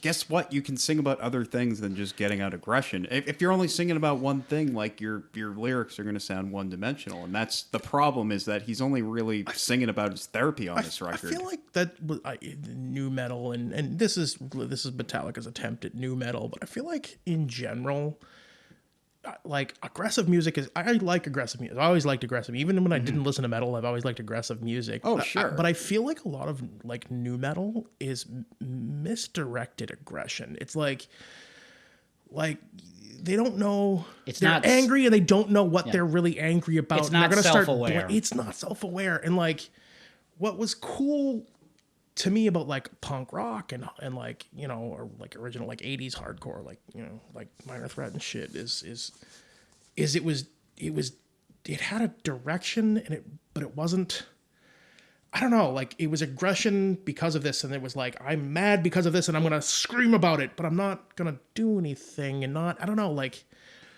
I don't know. No, I'm on a tangent. Like I feel like it's misdirected aggression. It's like a lot of new metal bands were like, I'm mad because of this, and I don't know. Like no, like there wasn't Very frequently it was women. Yeah, maybe that's what too. maybe that's what it is. Maybe that's what's. And I don't like. I never liked any of those misogynist, shitty punk bands back in the day either. Like, it's. Yeah, just So like, it's bullshit. Yeah, it just seems like there wasn't a lot of thought put into it. Like it's lacking in self-awareness and shit like that. So my world, it's my world, and you can't have it. What do you think? I did he was not ask thinking for about? it. I didn't ask for it. Well, I didn't want you, Jimmy Hetfield. Hetfield's world. Jimmy Hetfield. Better show my second tall boy here. I'm Jimmy Hetfield, and this is my band Metallica. Let's go out for frosted chocolate milkshakes. Now, boy. Suck it. What's next? Track number 7. This one is called "Shoot Me Again." Stand tall till it fades. Shoot me again, I ain't dead yet. Come on, shoot me again, I ain't dead yet. I said, shoot me again, I ain't dead yet. Okay, story time for me. In the first few listens of this track, I didn't think much of it one way or another. My opinion was generally about the same as so many of the other more subpar tracks on Saint Anger. This isn't great, but not overtly terrible. Then, after seeing the documentary, this track I have a bit more perspective on it. As a recurring motif, they pair up footage of the making of each individual track and like things that are going on in the band's individual lives to give the viewer an idea of what inspired each song. For this song, it was matched up with Lars Ulrich being interviewed on his role in the downfall of Napster. Metallica, you'll recall, sued the file-sharing service after their track for the Mission Impossible 2 soundtrack, I Disappear, leaked onto the service. So that effectively makes Shoot Me Again a haters gonna hate song. Ergo, I fucking hate Shoot Me Again because I hate egotistical horseshit like haters gonna hate songs so much. Especially about Napster. Like, Why are you gloating about that? it was like 3 years after they like took them down too. But they lost money. They lost money. Somebody took money. How is Lars gonna buy those expensive pieces of art if people are just taking his music for free? How is it gonna? Really needed to protect. He that had work a of art. fucking Basquiat in that documentary. I have to say, I'm very surprised that Metallica's music is on Spotify, and I actually use Spotify to listen to this at one point. Yeah, like, I did too. stream it. Because they don't. I mean, I guess they get money from a stream, but it's not like it's just stolen music. Right. It's not on their radar. But I I'm- don't know. I I'm don't think very- they even know it exists. I'm very surprised that Metallica's music is available to stream on Spotify. Lars doesn't have a cell phone. Just so you don't think I'm just hating it on its face without giving it any thought, like an accused hater would. Meh. This is legitimately a bad track, regardless of my own biases. Like, I mean, there's some kind of neat-ish stuff done with noise guitars throughout, but it's still it's still just a fucking overbloated new metal song, and not even a top tier new metal act. It's like Flaw or Headstrong, that level of new metal. I'll take you on. No, the band Headstrong. Oh, not the Trapped. Nope, not the Trapita. Trapped. Remember Headstrong? Of course you don't. I do not, actually. I don't. I think they were also another band that was on AAF for like a couple of seconds. Like Raw. Oh, I remember Raw. I was big into Raw during my embarrassing new metal phase. It's like, oh my god, this song's got tablas. See, I almost remember some of like the shit tier grunge, like post grunge bands that they were showcasing on AAF, but like in the mid '90s. Like, oh god, what was the name of that song? I don't know. Continue, Rick. What was that? No. Yeah. In this song, it really stood out to me by this point, because we're 7 tracks in now. Yeah. They keep using that same fucking loop of Lars playing the D beat. That same fucking drum, and it is the same beat, and it's inappropriate in this track. It's inappropriate. Now the song sucks. Fuck the song. I don't know. Oh yeah, fuck the song. Fuck all these songs, but well, not all of them. It's supposed to be like a halftime sort of groove. And it's but literally, then it's so it literally just. It's like, yeah. I'm like, what? What are you thinking, Bob Rock, by using that drum beat in this song? And it's so out of place and so uncomfortable to hear. And at this point, it's literally been in every track. Yeah, and then he it literally goes back and forth, that they're literally just that D beat or the halftime in every song at this point, and it's like Lars sucks as a drummer. Fuck Lars. Oh boy. Want to move on to track number 8? Yep. All right, next? Track number 8.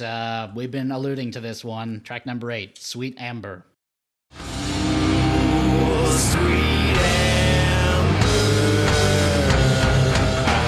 sweet are you? How sweet does it get?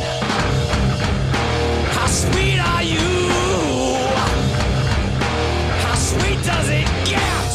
So, I kind of think this one's pretty good, actually. I mean, it's another one that's kind of trying to harken back to thrash era Metallica, which doesn't quite make it, but it does it a little better than like fucking My World did. I liked this one.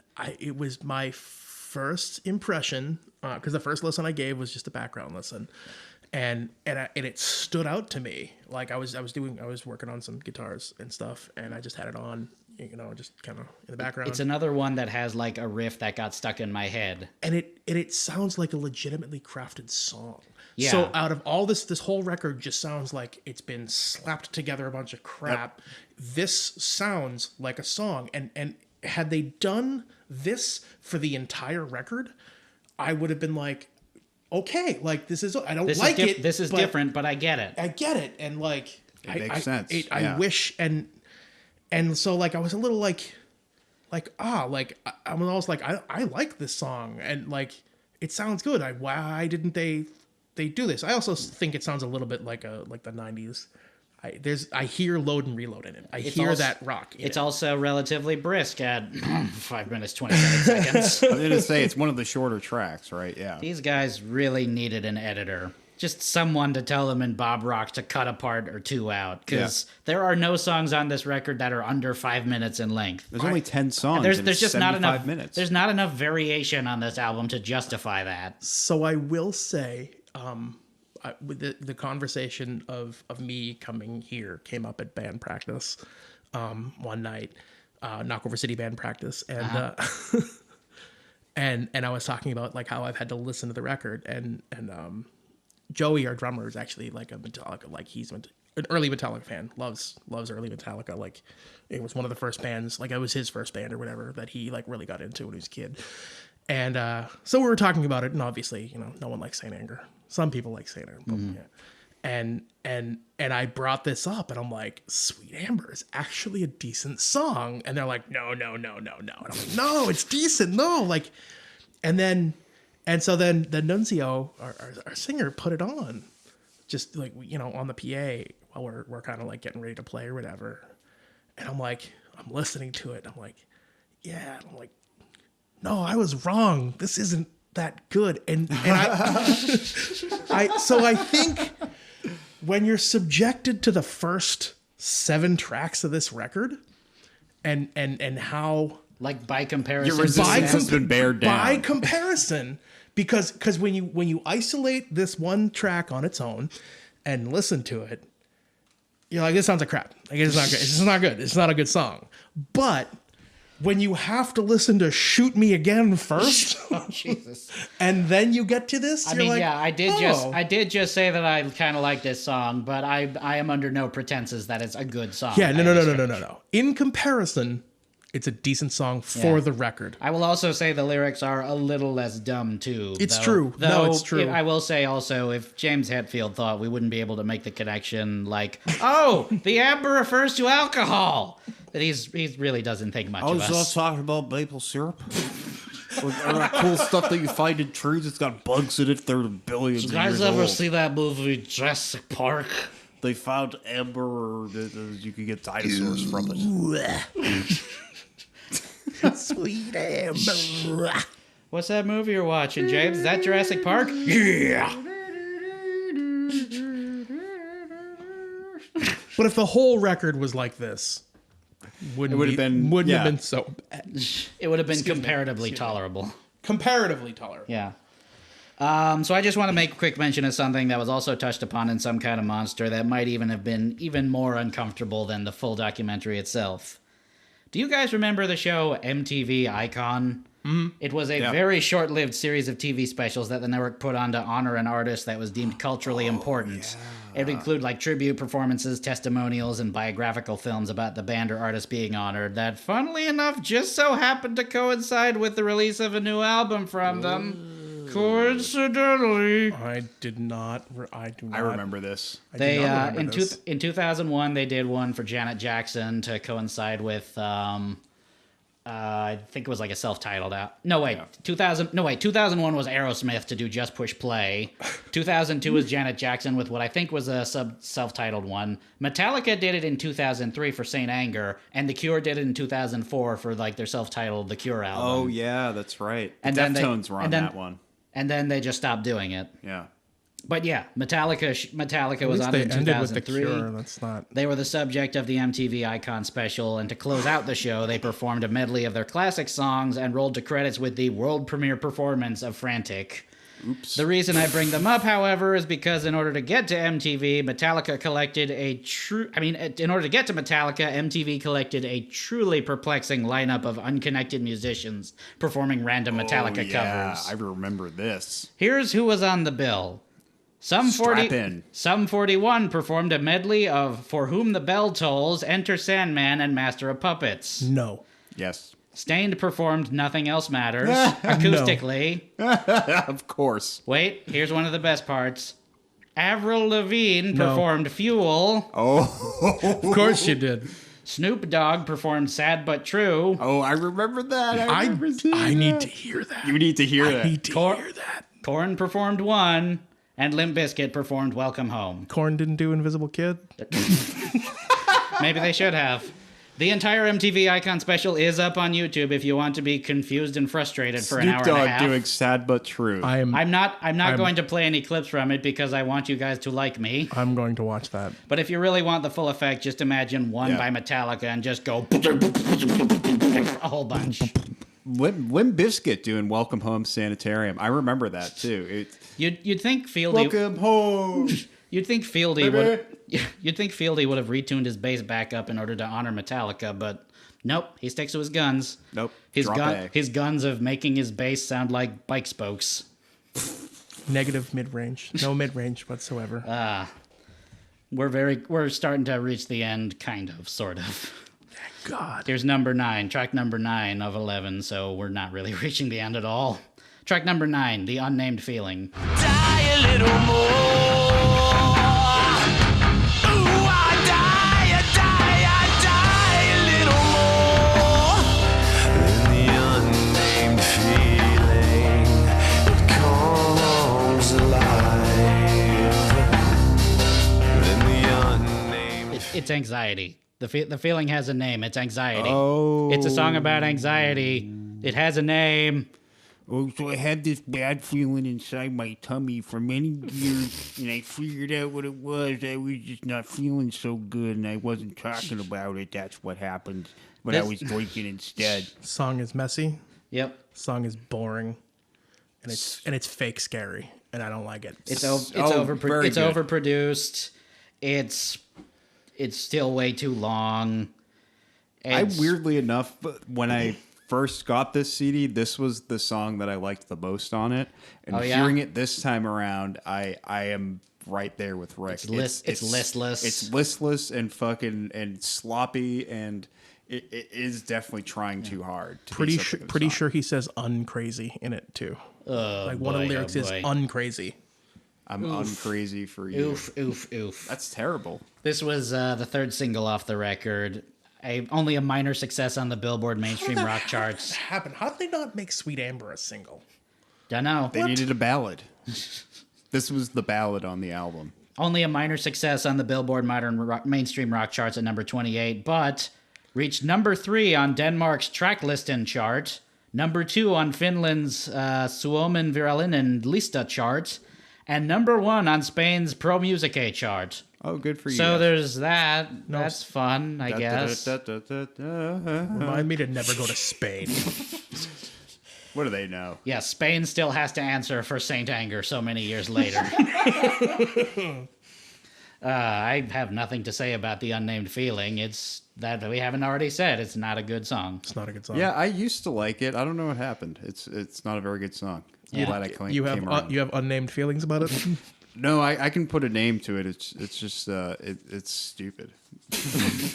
It's dumb. You have stupid feelings. Stupid feelings. Stupid feelings. I was gonna bring this up. I was listening to it one more time with headphones, which is a mistake because this is a terrible album to listen to with headphones. Oh, and I was trying for sure. to This is like peak loudness war. Oh, absolutely. And I was trying to like kind of set up shit around the room, and I kept like dropping things, and my wife was getting annoyed. When I listened to this with earbuds, my ears were ringing. Oh my god! No. For like a good 20 minutes, I'm like, shit, like Tinnitus City. Like The only way you could do that even worse is if those headphones were Skull Candy earbuds. Honestly, actually, they were the ones. So you know when you get those like weird sponsored Facebook ads that come up, and it was one of those like double like weird like I don't know the ones from China that you order and they're like free, just pay shipping. So they cost me $11. Oh yeah. They're actually not bad. They're Oh, not yeah. bad. Yeah, And they Gina cost, does that they cost shit all the like time, $11, like some kind of shit you're gonna order off of like Wish or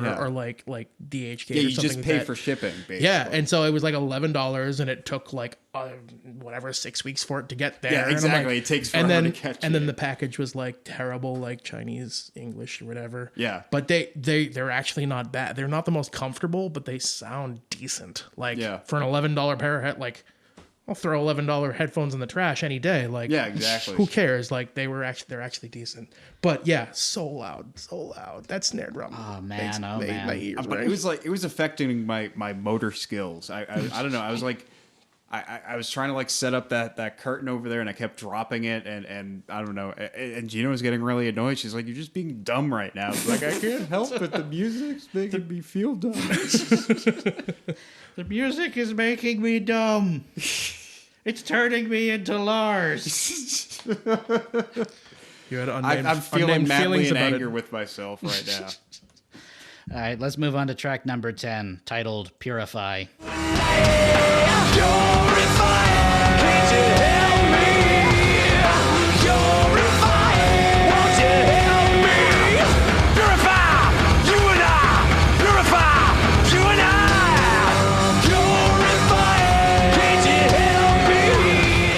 Much in the same way people tend to consider The Unnamed Feeling one of the better tracks on Saint Anger, which, why?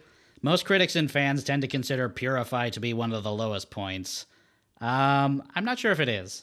No, It's not great, but I don't think it's nearly as bad as people say it is. I didn't hate this one, and at this point, my notes I wrote, I'm warming up to the trash. Like it's garbage. It's not good, but I'm like, It's just kind of an. It's you're just in kind for of the nothing. ride. This is the second to last track. Like, I don't have feelings anymore. It's about, also the just- shortest song on the record at 5 minutes and 13 seconds. which maybe it was a little appealing once you're 9 tracks deep, 10 tracks deep. Yeah. You're like, oh, this one's gonna be nothing. I think the lyrics weren't as distracting on this particular song either. Like, they're not great, but they're really not any worse than anything that you heard off of their next album, Death Magnetic. Like, I don't know. I feel like this song could have fit in with that group of songs perfectly fine, which I wasn't nuts about that record either. I thought it was at least okay. I don't like it. I don't know. It's not, but it wasn't. I feel like it was much more listenable than this. Doo-doo. Doo-doo. Do doodly doo. I don't have much else to say about Purify. No, not really. Not that great. I couldn't count the time signature, that but great, I'm not good at that. Not so. that great, but there's been worse on this album for Did you? sure. What is the? Did you count the time signature? You're a drummer, yeah. Yeah. Could you count the time signature? Did you I'm try? I'm Do you not a care? good drummer. Okay, all right. I can't count to save my life. Get I'm Jim not- Schultz on here. He'll point it out. It's 15, 16. I don't Did you know. guys see that? I'm gonna- Did you I'm guys gonna- see that Ron wearing his peeing on Bert? I love him. I love Jim. Oh boy. Should we move on to the last track? Ooh, yeah, let's do it. Oh boy. Track number 11. We're finally at the home stretch. Here's track 11. All Within My Hands. Ugh. Okay, I concede the snare sucks. It's bad. Are the snares even on this song? Like, it literally It's sounds really bad in this sounds opening part. fully open. There's no snare at all. It's just clang, clang, clang. What a way to introduce the final track on this album. It's just more of the same shit you've been hearing for the past 70 minutes. I just want to throw like a real quick shout out to this project on YouTube called #SaintAnger2015. Basically, there were these two underground metal musicians out of Britain who just re-recorded the album in its entirety and made an effort to fix everything that was wrong with Saint Anger. I listened to this. Really? Actually, I listened to this. It's not terrible. It's Yeah, not good. It's not terrible. It's listenable. It's adamantly listenable. They tightened up the dang snare drum. They cut out a lot of the fat. They upped the production quality.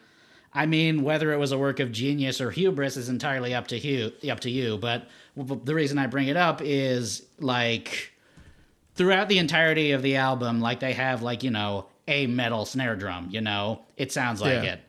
it. When they do the intro to All Within My Hands, they keep the pingy snare drum in, but then very quickly tighten it up Yeah. as a goof. Oh, that's a goof. Anyway, here's the actual song in proper. Here's All Within My Hands.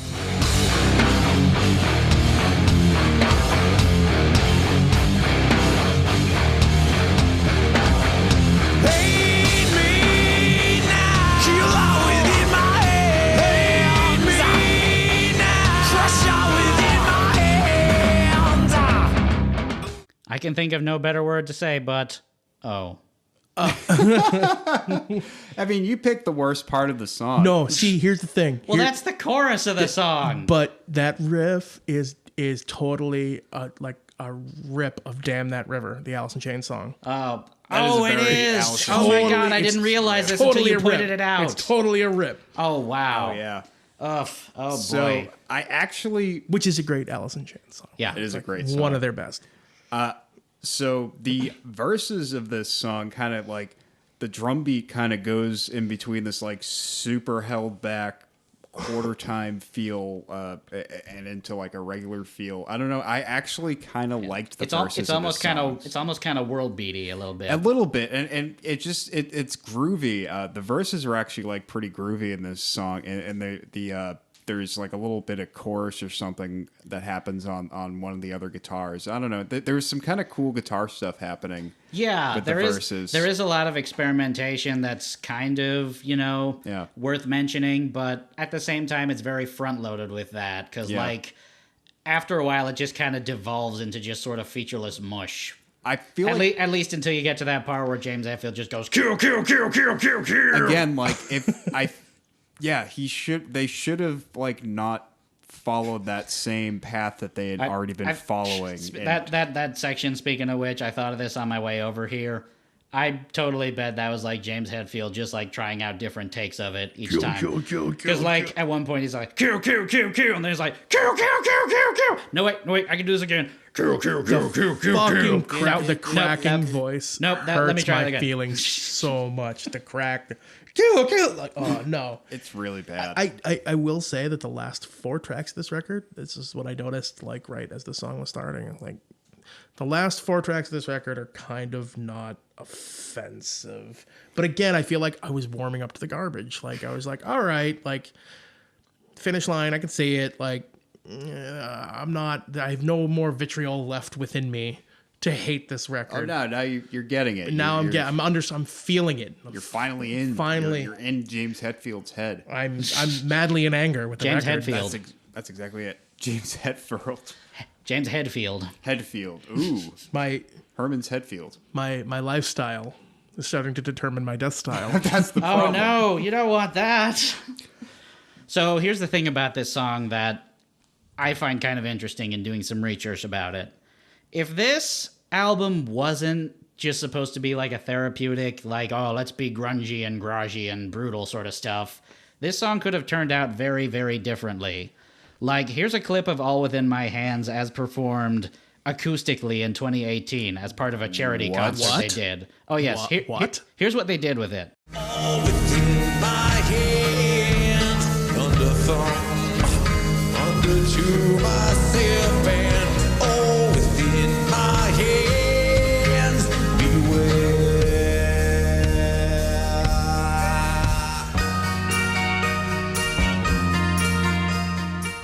Sounds kind of like it was from, like, Load or Reload a little bit, don't you think? That sounded like a Metallica song. Yeah, as I understand Wow. it, this is closer to how the song was originally supposed to sound when it was written, before band turmoil really took over everything mid-production, and there was an imperative on just, like, getting it all out. Before James Hetfield had the feeling that he wanted to kill.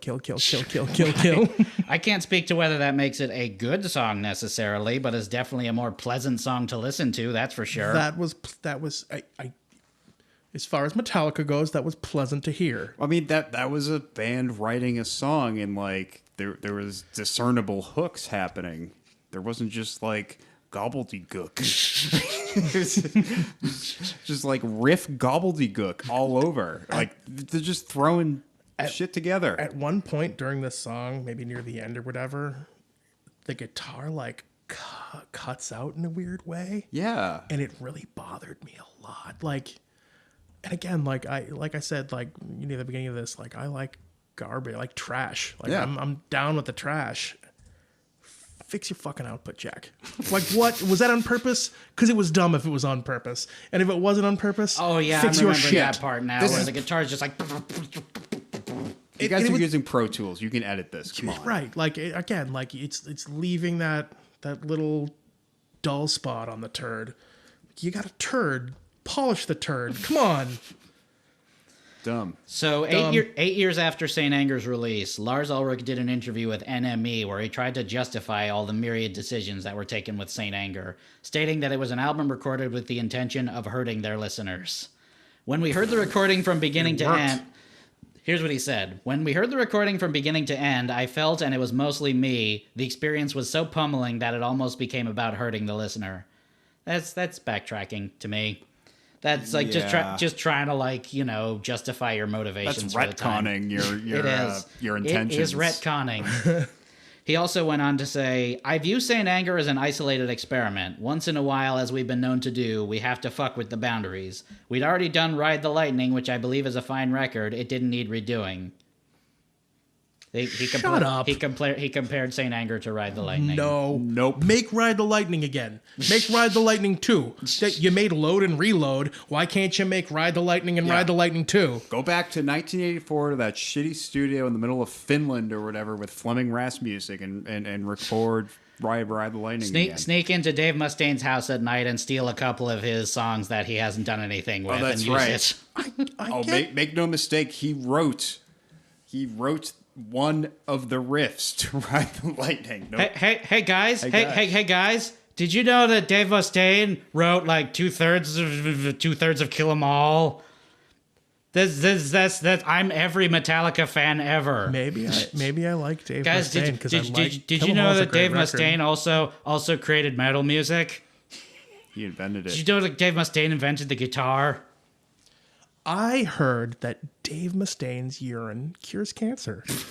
Oh man. Oh my god! Fuck Dave Mustaine. Let me just also say this same NME article came out in 2011, so here's the terrible, terrible kicker. The article ends with the line, Metallica are currently putting the finishing touches to a collaborative album with Lou Reed. Oh No. And we all know what came after that. Do. yeah, exactly. I'm sure we'll get Wait, to Lou that. Reed died, right?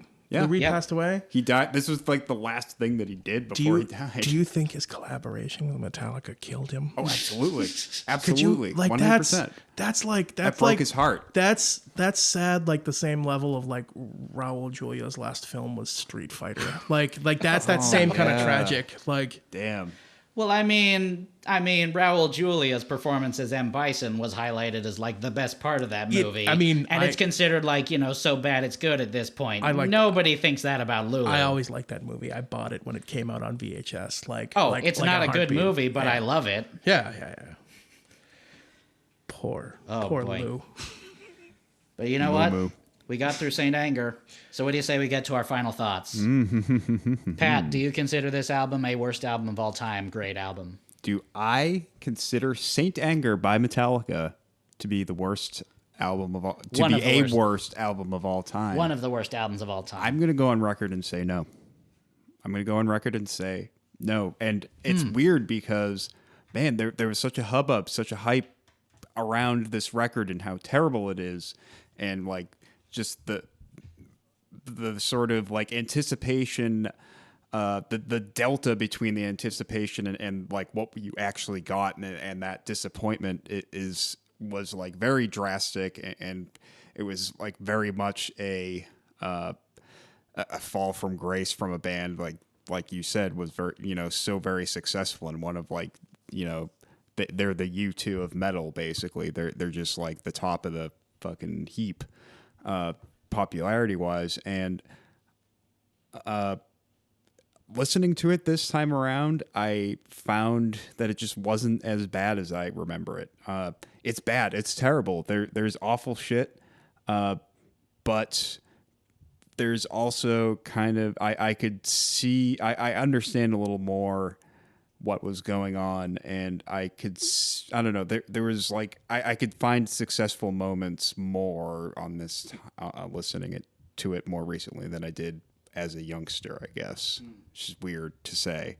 It's awful. It's a really terribly produced record, and it's embarrassing, and they should be very embarrassed that they released this. But I think over time, I don't want to give this album credit and say that it could be recognized as a dark horse record, but it almost could be. It could almost reach that level, I think, at some point with time. Same question for you, Rick. Do you consider Saint Anger to be a worst of all time great album? This is worst of all time. Yeah. Yeah, it's terrible. I can't. So it's not even like this is one of the worst. This is the worst. I mean, not the worst. I don't know. That's a pretty bold statement to make. There's a lot of albums I haven't heard, and I've listened to a lot of albums. You got to listen to Angelic to the Core. That is probably the worst album I've ever heard.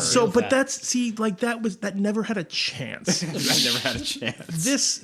That was kind of doomed to fail. So like when you consider like albums like that where it was never going to be good. Like there was never going to be anything redeeming on anything he ever did. The Burbs was his peak. We already hated him. Anyway. Yeah, no. I mean, he's lovable and hateable at the same time. Sure. I love Corey Feldman, but. Hey, can I stay on your couch, Rick? I would let Corey get out of here, Corey. I would absolutely let Corey Feldman stay on my couch as long as he quoted the Burbs the entire time he was in my house. All right, we'll take this offline. I got that on tape. It's law now. So you own Corey Feldman now. He's legally yours. I feel like Saint Anger, because it had like you have a band that was amazing. Yeah. A fantastic band that was trying to get back to its roots, and it did it in the worst possible way because they're so out of touch with who they are and who they became and who they were that they just literally couldn't physically do it. They became these weird caricatures of themselves, and they had the, like, Death Magnetic isn't bad. Like, it's not good, but it's not bad in comparison to Saint Anger. So they still have the ability to write songs, and that's the thing, is they wrote Death Magnetic, and that's why it's listenable. Yeah. They didn't write this record. This wasn't like this. Like, if we're gonna just go to therapy and record that and then release it and say it's an album, like, no, like, give me a record. I'm not gonna, like, Put some work into you it. got Chris Brown's 1188, so I could listen to this record. Like, Yeah. Anyway, but it's They took wampum directly out of Christopher's pocket. exactly. I feel Shame like on you guys. it's unacceptable for a band as good. And I don't like Metallica. I love Kill 'Em All. I don't like Metallica. For a band as good as Metallica is, and they're good, they're a good band. Like, everything up until the Black Album is fucking amazing. And the Black Album is the album, like I said, for millennials. Like, it introduced us to metal music. Absolutely. Yeah, those songs were huge on the radio in the early 90s around Right. the same time that we were listening to, like, Nirvana and Exact- Soundgarden and exactly. all that shit. And they just released this. They did this. Why do they have to do this? Like, no, save it. Keep this in, like, far away, locked away, and you can deal with your own stuff in your own time with a documentary and this piece of shit record. Yeah. It was very Like, self-indulgent, I think. And that's what it is. It's self-indulgent, and it's very obvious that it's self-indulgent. And I think that's what's sad about it.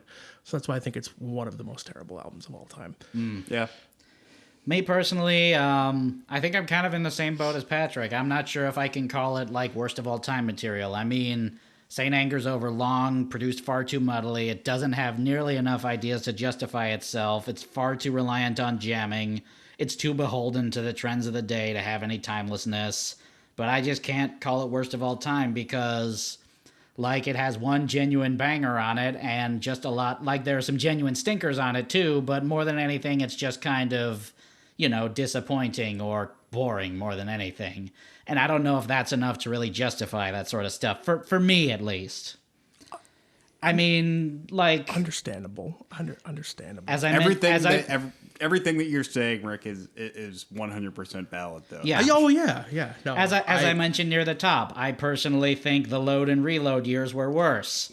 Like, I hate Reload a lot worse than Saint Anger. I've It's- listened to Saint Anger. I've never listened to those records. I've never been able to. You don't need to. Like, Reload just rehashes Load's already boring and personality-less takes on grunge at the time, but also throws in an inferior sequel to genuinely great Metallica track Unforgiven that nobody asked for. I kind of liked Load because it was Pat, one of the... you're killing me here tonight, Pat. I'm terrible. It was one of the first...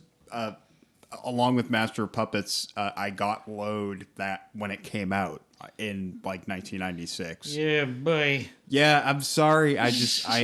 It's one of the first things I owned. I have a soft spot So wait, for it. 96. What were you like? I was 12. 12. Yeah. And like, you can't fault somebody for shit they bought when they were 12. Like, you can't. Like, It's a corny ass record. like, I if you're will fully admit that. buying records before the age of 15, you don't know any better. No, Right. you definitely Like, don't. you don't. So you're just grabbing at what you kind of think is cool, and you can only hope It's that Metallica, and it was the new Right. Metallica. Right. Holy shit! Right. I didn't know what was going to be on it. So, Pat, what would you say is your favorite or least bad track on this record? Ooh, that's a good question. That is a really good question. I'm not going to go with Invisible Kid, of course. You're killing me, Pat. You're killing me. No, I'm going to go with All Within My Hands, and I like about 60% of that song. There's a lot of stupid shit that happens on it, but there's also like kind of some cool grooves. I think it was kind of the verses were some of like my favorite moments on the record in general, and I think like there was like a 60% of it had like some good ideas on it. And I think Frantic is definitely a close second, though. Same question for you, Rick. What was your favorite or least bad track on the album? Sweet Amber. All right. Sweet Amber. My favorite or least bad, I gotta give it to Frantic. If the whole point of the album was to do a back to the garage album that was primal and raw, I feel like Frantic pulled that off, actually pulled out that off the best. If that was the intent. That's actually really apt. Yeah. If you're gonna, that's the way the album was presented to everybody. I like that. I genuinely like that. That riff is actually pretty cool and kind of stonery. It's a great riff. Yeah. That's honestly what really grabbed me about this record is the few riffs that I heard and the teasers and this. I'm like, it's a stonery record. There's a reason that's one of the only ones that they still continue to play live. Yeah. Now, what would you say is your least favorite track, Pat? Ooh, least favorite track. That's a good question. I'm gonna go with the title track. I never liked Saint Anger, not even for a second. No. What was your least favorite, Rick? Everything other than Sweet Amber. I can't. You can't even narrow it down to one. Let me. Oh boy. Oh Jesus Christ! I don't. If you need a second to think, I'll just say that as much as Invisible Kid. Okay. Invisible Kid. Sorry. No, that's fine. I mean, it was going to be a choice between that or Shoot Me Again for me. So since you said Invisible Kid, oh yeah, Shoot Me Again. Since you said Invisible Kid, I'm going to say Shoot Me Again. Yeah, I fucking hate that song. Really fucking corny. Yeah. Shoot me again. I ain't dead yet. Yeah, I don't like that, and I don't like Invisible. I don't like Saint Anger. No, like it's not a Saint great Anger. record. It's not very good. Nope. But it's over now. But it's over, and thank you. Thanks so much for being on the program. Thank you for having me. It's been super fun tearing up. Do you feel like you've exorcised some demons tonight? A little bit? Yeah. Like a weight has been lifted? I do, and it's going to be a while before I ever have to hear this record again, and that's nice. I need to figure out now how to make Chris listen to it again. So I mean, he's gonna hear this episode invariably. So, but he won't have to listen to the record and pull it apart. Yeah, Okay, we'll only that's have to true. listen to the clips. I had to do homework for the shit. Yeah. To listen to 75-minute several times. Yeah. Oh boy, you got anything to plug coming up, Rick? Or any websites or anything? No websites.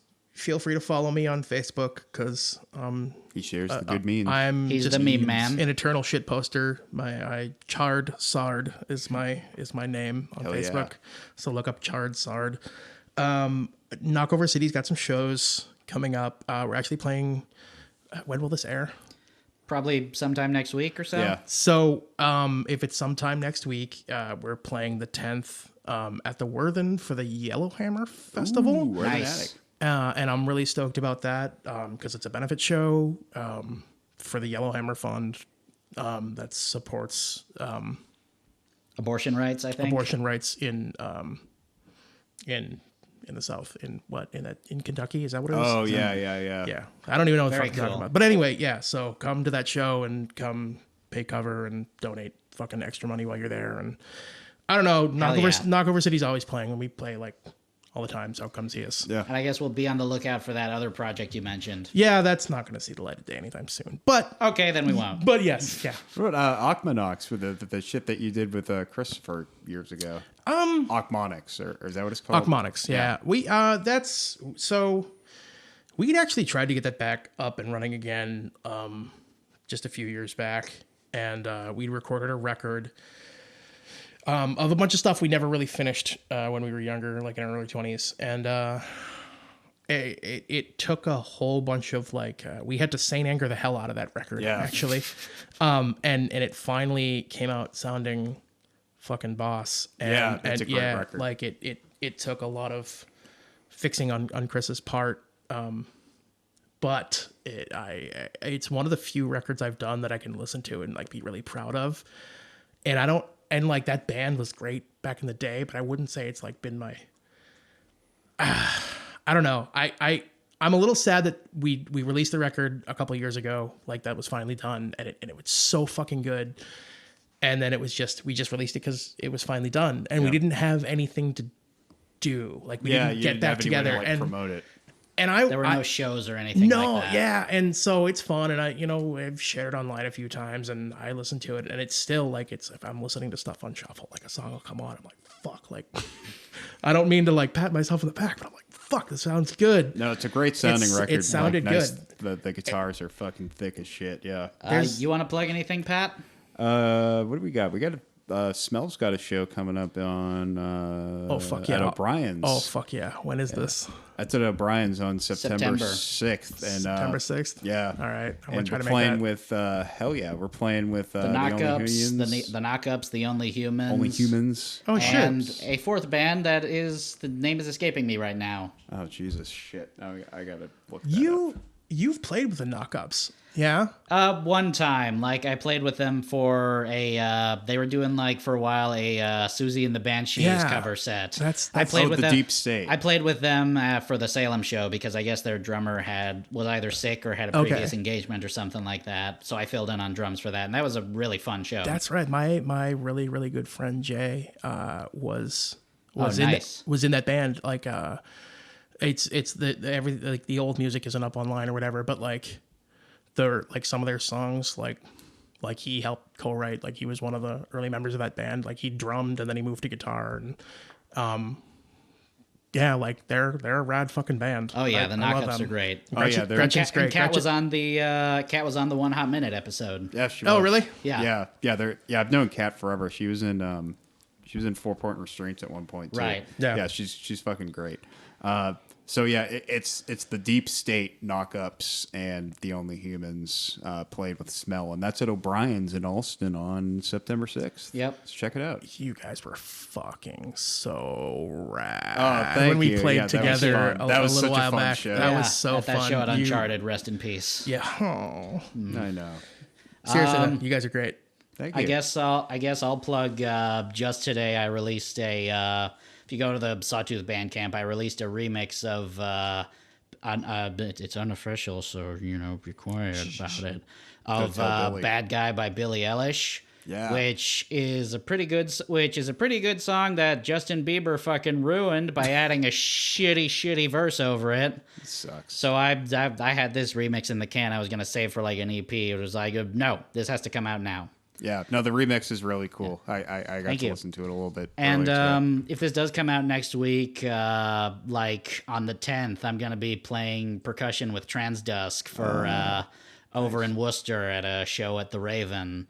They're going to be playing with Scarecrow Hill, Temptress, and a couple other bands whose names escape me right now. Yeah, all But the bands look, are escaping look that us up. right now. Yeah, look that up. That's the Raven, Worcester, the 10th of Saturday. It's the 10th of Saturday.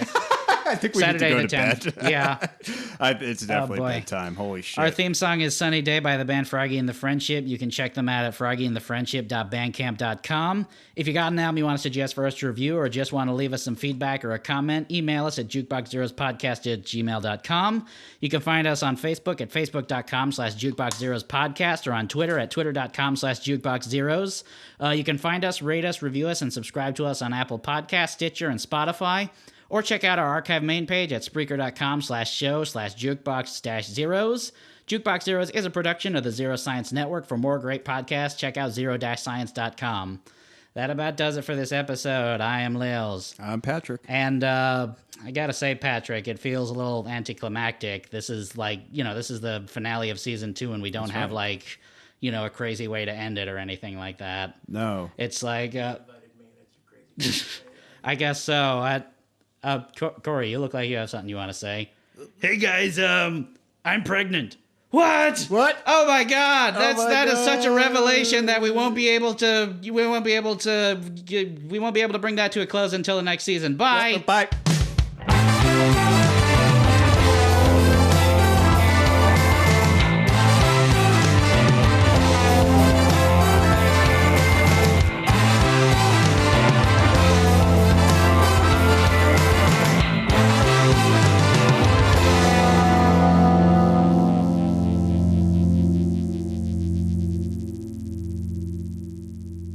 Zero science.